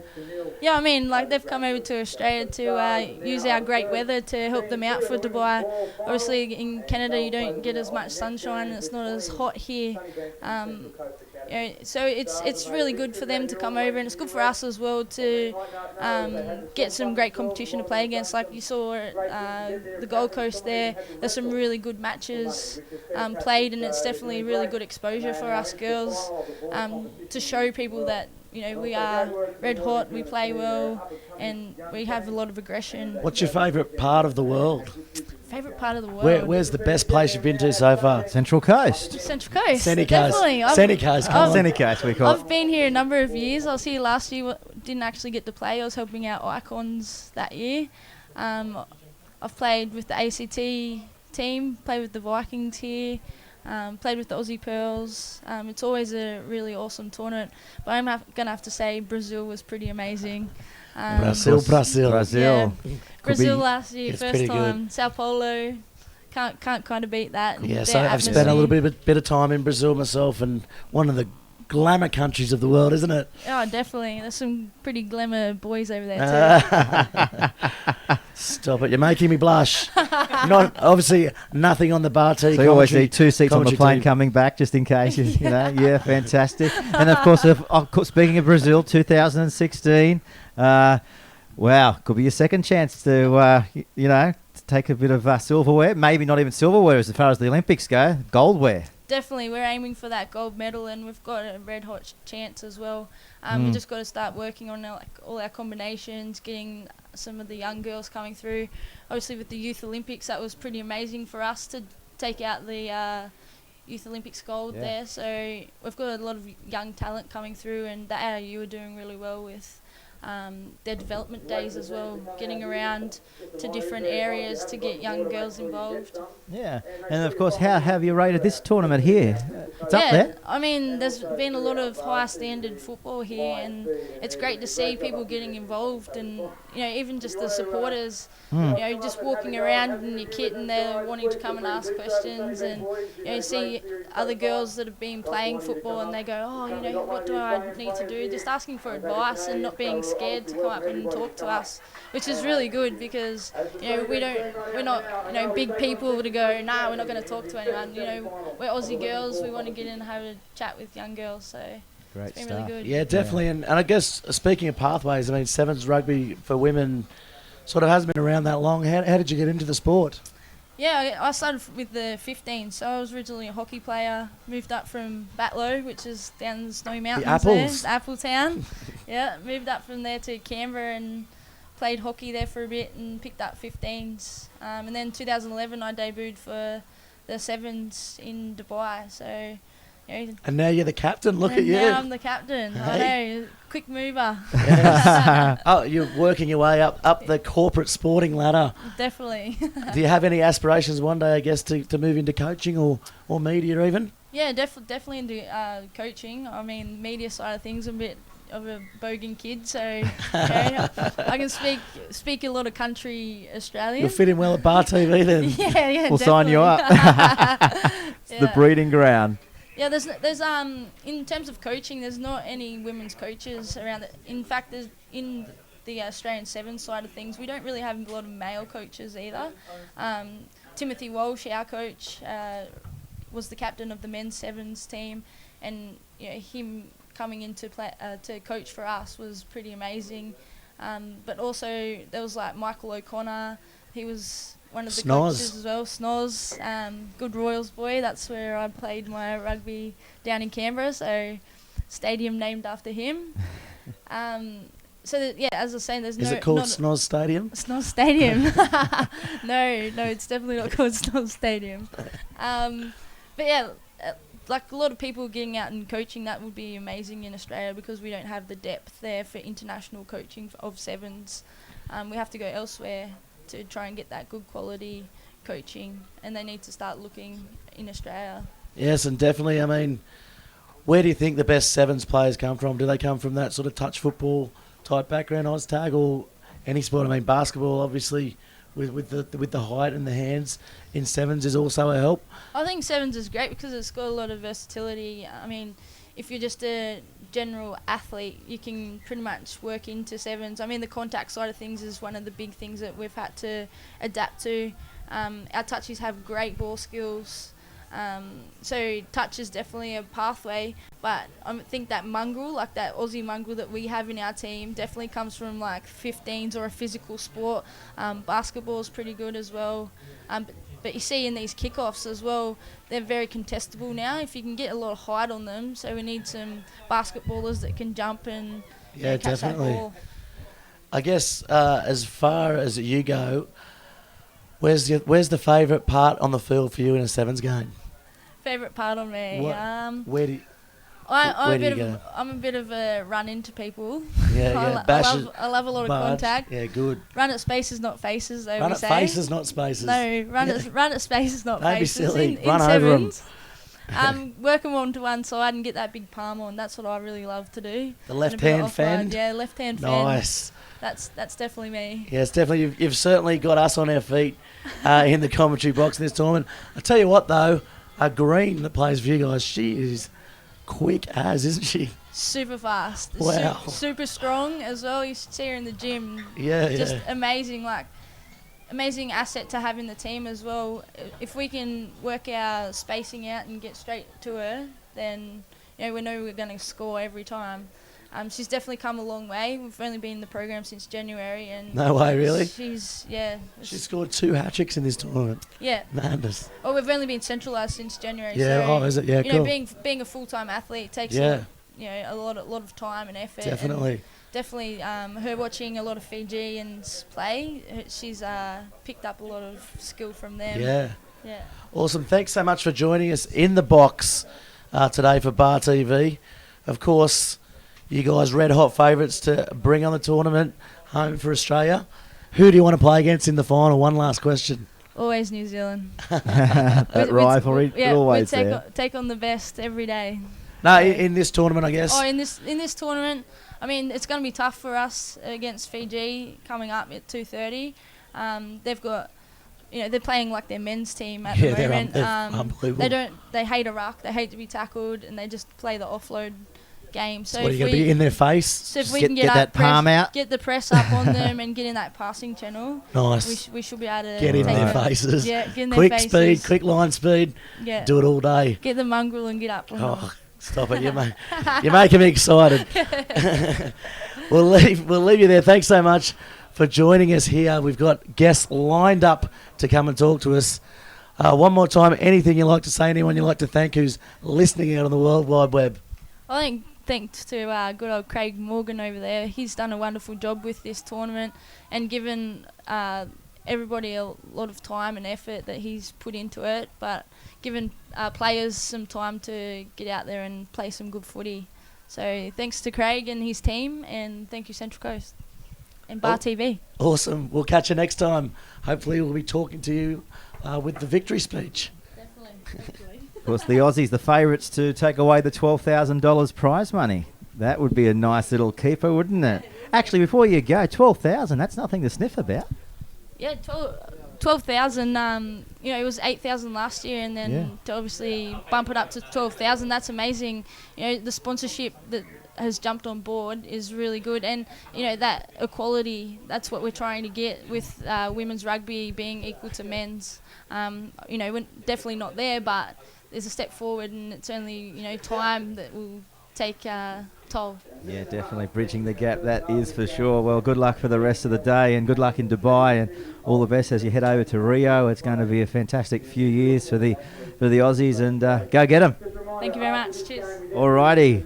Well, we'll see you next time. Thanks so much for that, and again we keep the stars rolling. It's like the delicatessen here. This is, as we keep on saying, the it's a revolving door of special guests here this afternoon. And the on Sunnybank side Bar here TV. Are winning in the match we're watching at the moment, but there's a quick tap on here against the Central Coast Academy, who are a little bit out of their depth here, but it's 14-0 to Sunnybank. And with us now is Peter Lee from the Sunnybank side. How you going? Good, thanks, yourself, guys. Awesome. You're having a good tournament. I'm having all right. I've seen you streak down the sideline a couple of times. Nah, that was all fluke, all luck. The ball was in my hands, so I just ran straight. Very good, very good. And are you guys staying on the Central Coast this week? We're staying down at Tukli, so haven't been here for a while. I'm actually from the Central Coast. So Oh, are you? Through and through, Central Coast boy. Which part? Gosford. Gosford, Not Gossy. too far away. Yeah, Terrigal as well. My auntie and that are just over here. And I just live down the road, actually. So Beautiful part of the world. it is. Sleep in your own bed. Yeah, kind of. At the hotel, really. Oh, not the hotel, the caravan park. So Yeah, cool. Good stuff. So, mate, what have you got out of the tournament so far? So far, we've seen, thousands of tries, thousands of big hits, but all in all, it's been a magical few days. yeah, it has. Unfortunately, us boys haven't gotten the results that we've wanted to get, but the competition gets stronger every year. That's Craig Morgan there. He puts on a awesome tournament. Getting teams from around the world, invitational teams, and have world class teams here that you play against. Even gets the Prime Minister. You Yeah, had the no, I chance saw to that, see but him yesterday. I got a selfie with him. You got a selfie? Yeah, I Nice did. one. So Nice. hopefully I want to post that up soon. So Yeah. Definitely, and that's what it's all about, social media. If you're listening in out there in internet land, you can hashtag Bar TV Sports or hashtag CC7s to get interactive with us here on the Central Coast at Morrie Breen Oval in Wyong, the heart of Wyong. I'll tell you what, this Wyong Doctor's just about to kick off, I think. I think the breeze so. is just about to switch. Intensifying. It's great. yeah, we need a bit of a breeze here. Mate, how hot is it out there on the pitch? It's actually really. I was actually shocked at how hot it was out there. I was like, nah, everyone's just talking it up. Just over exaggerating. Got out there, I was like, oh. Legs just got heavy, head got heavy, lungs were just grasp for air. So you guys have a pretty good sevens program there at Sunnybank. What goes into the training for you guys? Oh well, we have awesome staff, awesome management. We've got Gavin, the rugby director, who puts a lot of time and effort. Got an awesome manager, Neil Armstrong actually. Sorry, he puts a lot of effort to us, and we train almost 3 times a week, just to get all our set piece skills, fitness, everything up to date. Wow, almost semi-professional. Yeah, pretty much. That's what they're trying to run, a professional outfit. So. Yeah, cool. And do you guys travel much around the world, or is it just mainly focused on Australian-based tournaments? So we usually travel around the world, usually Southeast Asia. So after this tournament, after Central Coast, we're going to Singapore. So that's Of course, also a prestigious tournament there. I tell you, one you want to get your hands on is the Cancun Sevens in Mexico. Tell your coaching staff to get to that, because you'll have an absolute ball over there. Really? Yeah, yeah. I've never Just been look it up on the map before you go. Cancun. How good will that be? When does that start, Gareth? I'm pretty sure it's in December most years, but Yeah. apparently Cancun is the party spot for college people all around the USA. So So not much rugby. I don't think there'll be much rugby there. Nah. So, mate, what do you want to get out of rugby? I mean, how many years have you been playing for? Talk us through your earlier days and how you got to where you are today. Well, I first started playing basketball. Basketball? In juniors, I played a little bit of league, but more basketball until I was senior years. Then I got spoken to one of my cousins who plays for North Devils up in Queensland. Yep. He got me involved with the North Devils. Started training with them. Got a couple caps with the Colt squad there, and then actually there I got real sick, and then I was like, oh, I should probably just collapsed. Overtraining, I think, and I pushed it to the limits. But then, and then after that, I just made the switch to Sunnybank, back to Sunnybank. So I played under 15s, juniors at Sunnybank. But then I went back to Sunnybank and then gone to the Colts program. And that year is when they actually started the sevens program there at Sunnybank. So I was the youngest in the squad. So I was lucky enough to actually get my foot into the program. And from there, I just haven't looked back. Was able to sign with Australia for a couple of years, and yeah, now I'm just playing rugby for fun and studying. So always destined, I guess, to play rugby. Yeah, kinda. I'm getting trying to find my feet again. What do you do outside of rugby? What other sport hobbies do you like? You still have a little bit of a bounce around the court of the I basketball? still play a lot of basketball.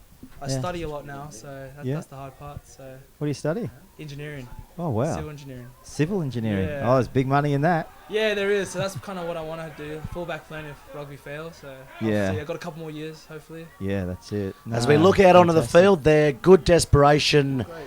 tackle there by the Sunnybank side, and they come back and counter-attack the score here, 21-0 to Sunnybank, according to the 104.5 Star scoreboard. As the Central Coast team spin it wide, she steps inside. Great. No support, great covering tackle. Great. Of course, the Sunnybank women's as well out here at the moment. Do you guys train together at all? Yeah, we train with our girls in fitness. You know, they're a great bunch of girls. They're like, they actually get, they sometimes put us in our spot, sometimes place. You know, do a bit of touch. Sometimes you get a little check, little shoulder. By the girls, you're like, oh. They whip you into shape. Yeah, they do. They kind of put us on our feet, so it's good though. Always fun with the girls. That's a try to the Central Coast Academy side there. Their first of the match now, 21-5. Here at Amori Barina Oval. And we're counting down to the final.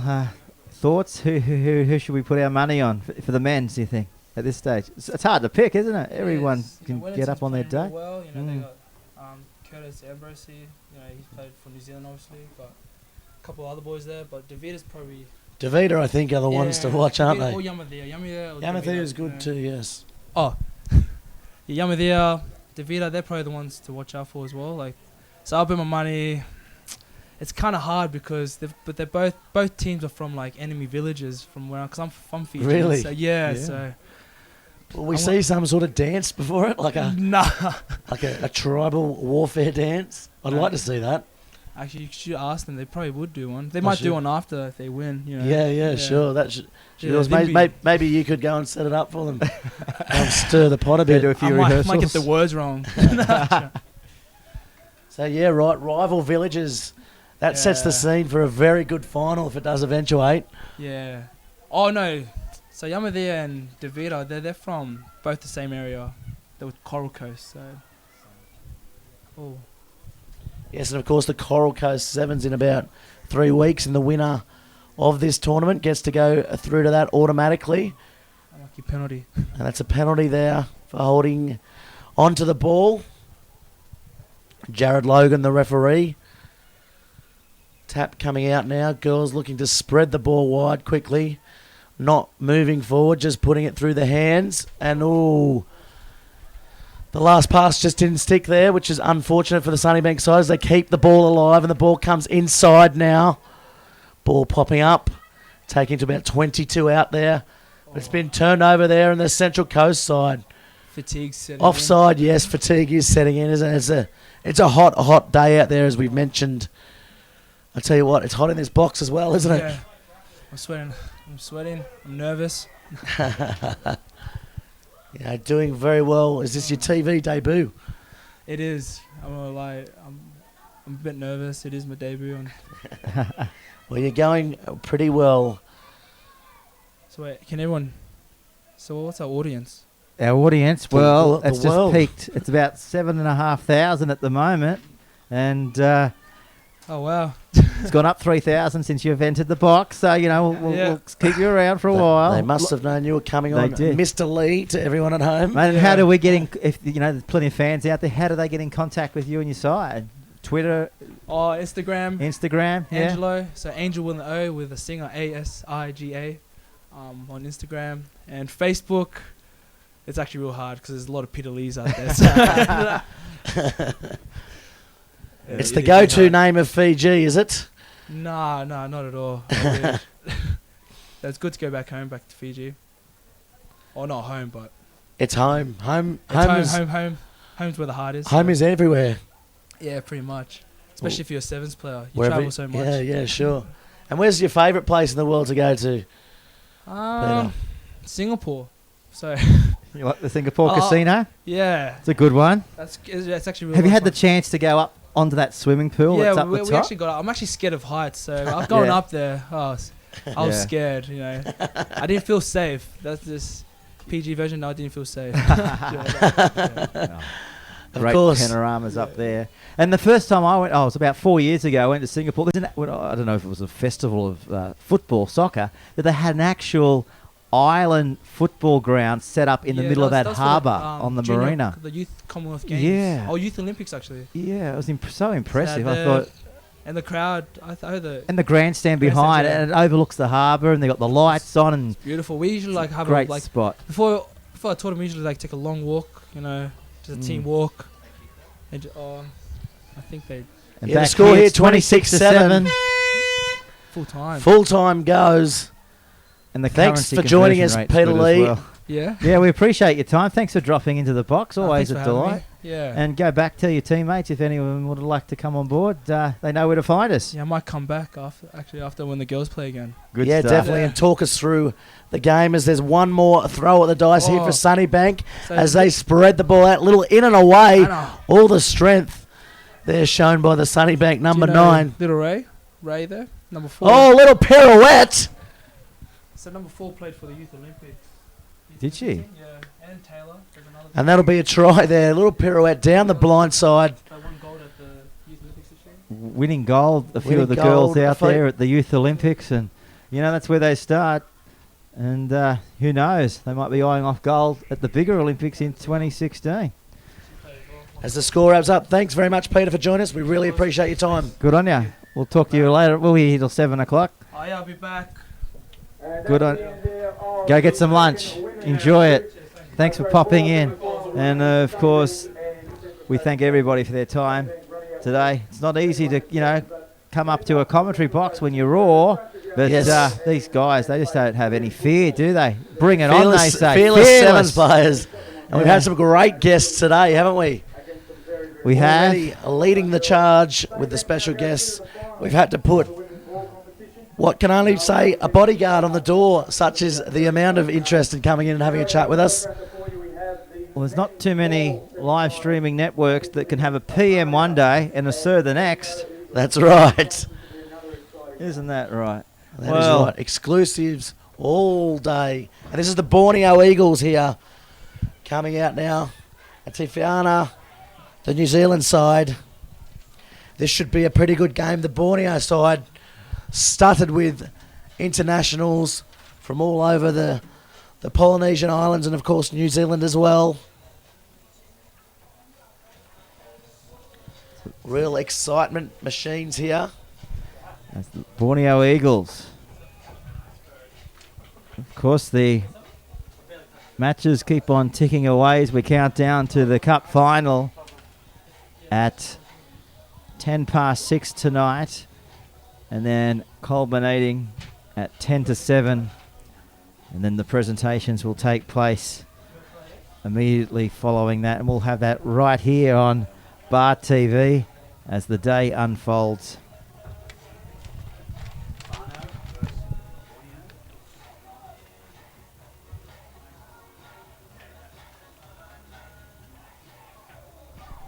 Yes, and the Borneo side kicking off, running towards the southern end. It looks like that wind has switched around, Peter.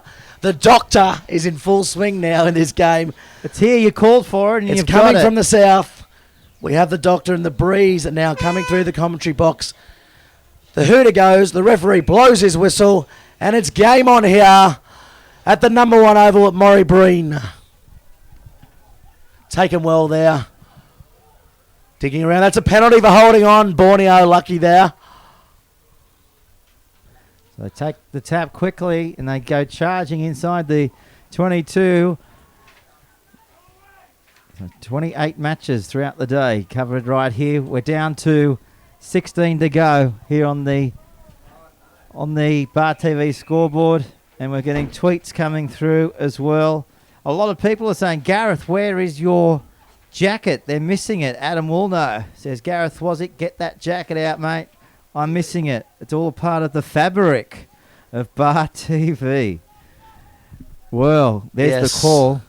Great pun there as well by Woolno. Loving that. As now the Eagles around stepping through. Stepping, weaving, looking. A little bit of a drop ball there, but referee said, yeah, he's called it back now. He's called it back, as we see now.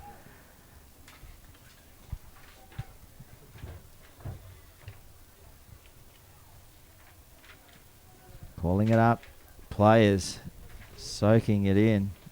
We had a bit of overnight rain, but gee, the moisture certainly has disappeared from the ground. That is for sure. Wouldn't it even caused anything? The surface is in brilliant condition. Whoever the curator is here at Morrie Breen Oval, he's done a tremendous job. That is for sure. Cut it really tight, and that's why we've got the great advertisement for running rugby here this afternoon here at the Central Coast Sevens. And look at this enterprising play now. They're throwing it around at every opportunity, and they've put the foot down. They've passed the 10. Great covering tackle, and they ram him into touch there, Gareth. That was an unbelievable passage of play, and the big try-saving tackle, one might even say, because the man was on fire.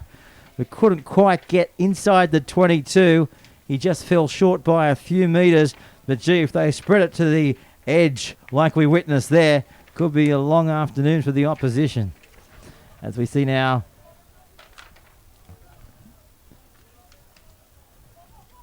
the wind still intensifying, pretty much similar. It's still around 30 degrees. Referee here, just in the middle, saying, boys, let's just... Bit of tingle out there, I think, between both of these nations. They like to go for it. Yes, the wild men of Borneo will throw the ball around. An invitational side made up of players from all over, as we mentioned, the Polynesian Islands and, of course, New Zealand. A couple of international reps in there. Kelly Miafua, one of them. Alrighty, well, our special guests, they just keep on rolling in. And, of course, come on down. Welcome to the Bar TV commentary box. It's been a fantastic privilege to interview everybody that has been about providing the running advertisement here this afternoon and throughout the last 24 hours. We will stick to this play and we'll introduce our special guest to the fans very shortly as the Borneo side. Here's a chance. Borneo can't get it. This could be the first try of the afternoon. And they have gone 50 metres and scored. Not a bad rugby try. Yes, Henry Rainalui backing up on the inside there from John Kennedy, the number 2. And that's a great Sevens counter-attacking try.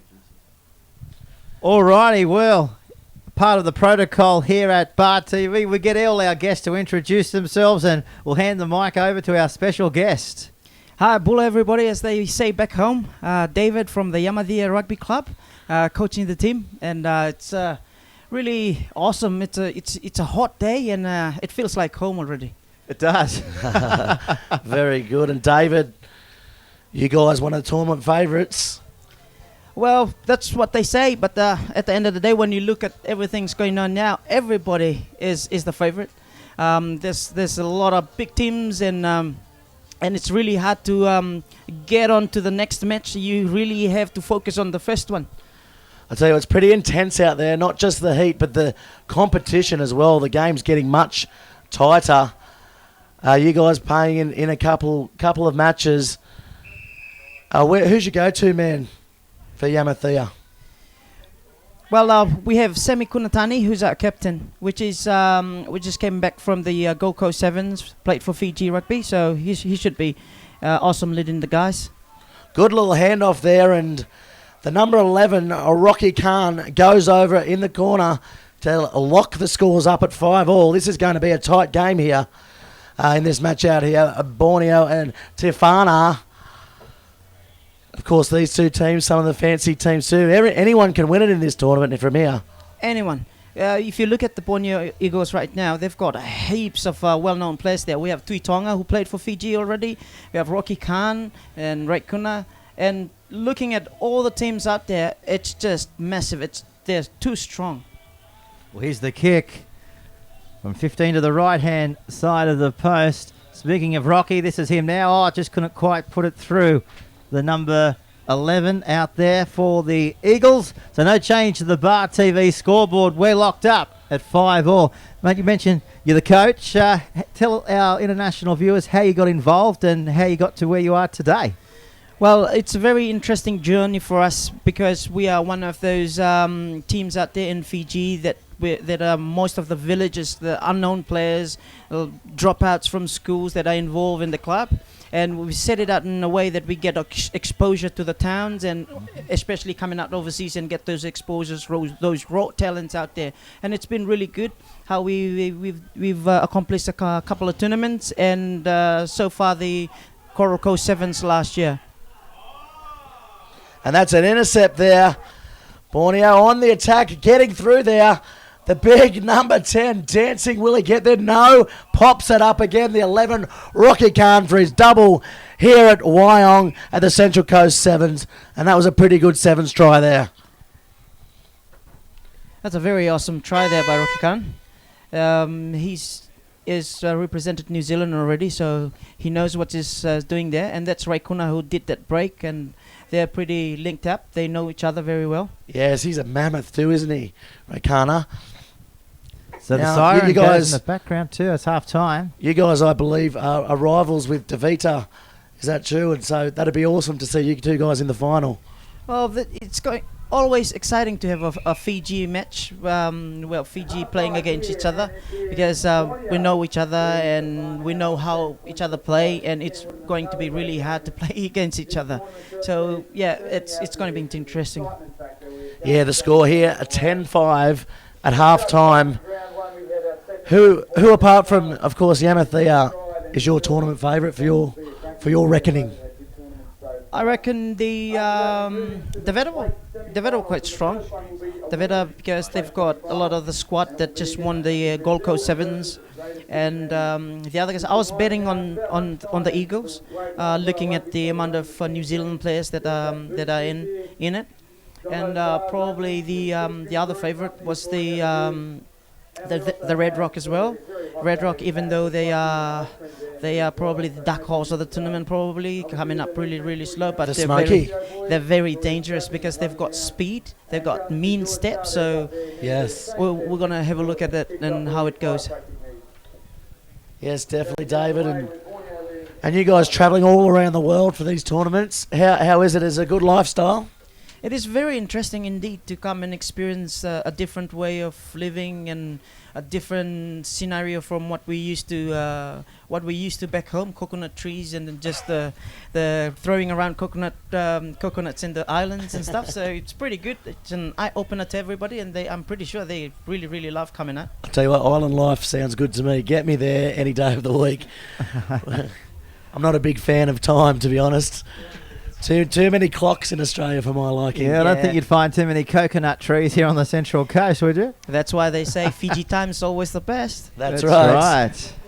That's exactly right. And of course, we've spoken to a few of the Fijians in the last 24 hours, and they've said that training conditions back home, it's up there, but a lot of the time it's outdoors, it's on the beach, it's right next to the coast. Yep. That's a good hit. Sorry to cut you off. We always want to keep it real when it comes to training and stuff. We get a lot of involvement in the nature, so to speak. So yeah, we do a lot of running around the beach and of course around outdoors. So mate, when it comes to competing on beautiful grounds like this, it must be heaven. Oh, this is heaven on earth to us.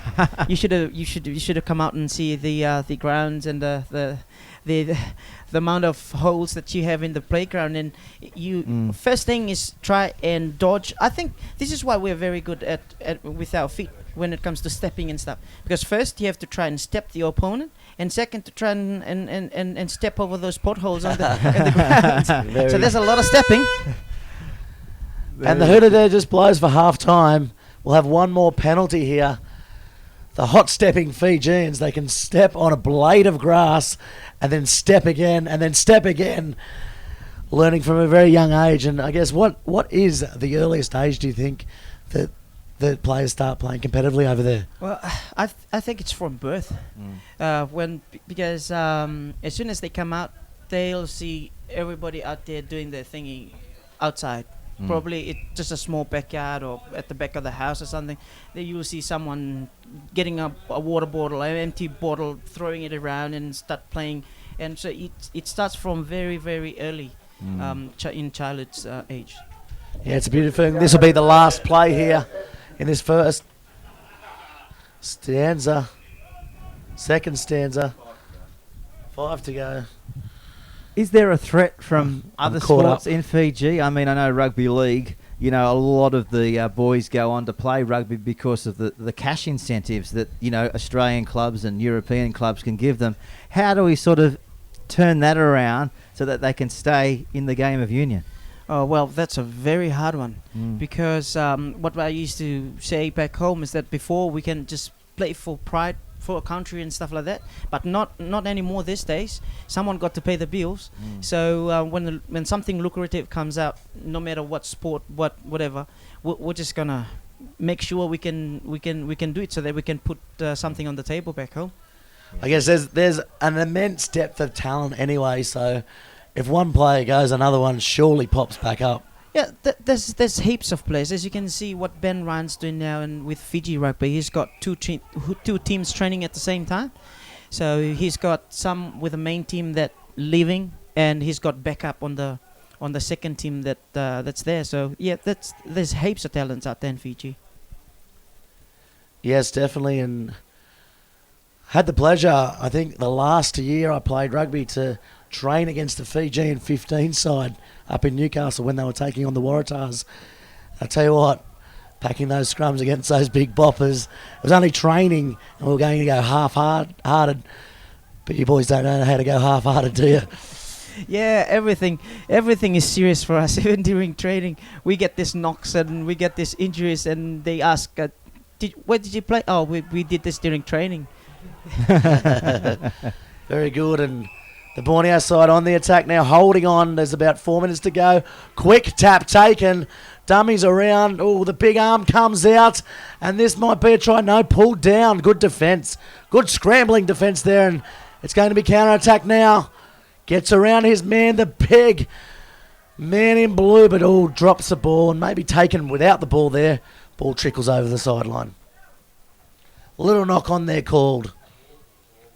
And it's going to be a Borneo feed. Score here 10-5 to Borneo, so both sides still able to win this match.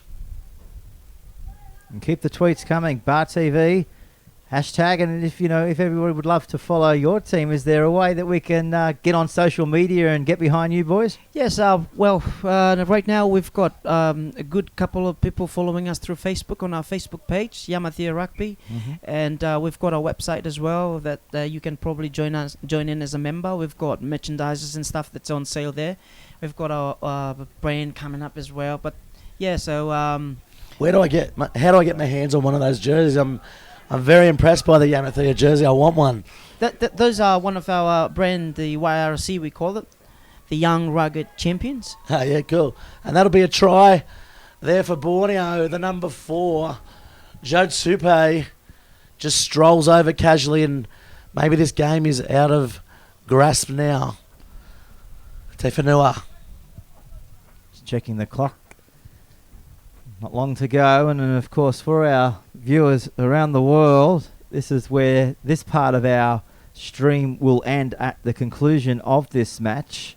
So to keep your eye on the matches that are coming up, well, we've still got another 5.5 hours. We've still got to get through the plate divisions. Then we've got the boot finals, and then of course the cup final will be later tonight. That's starting at 6:15. So just go on to the official website, the Central Coast Sevens, and click on the midday session here. And tell me, Pete, Yeah. you're a shoe man.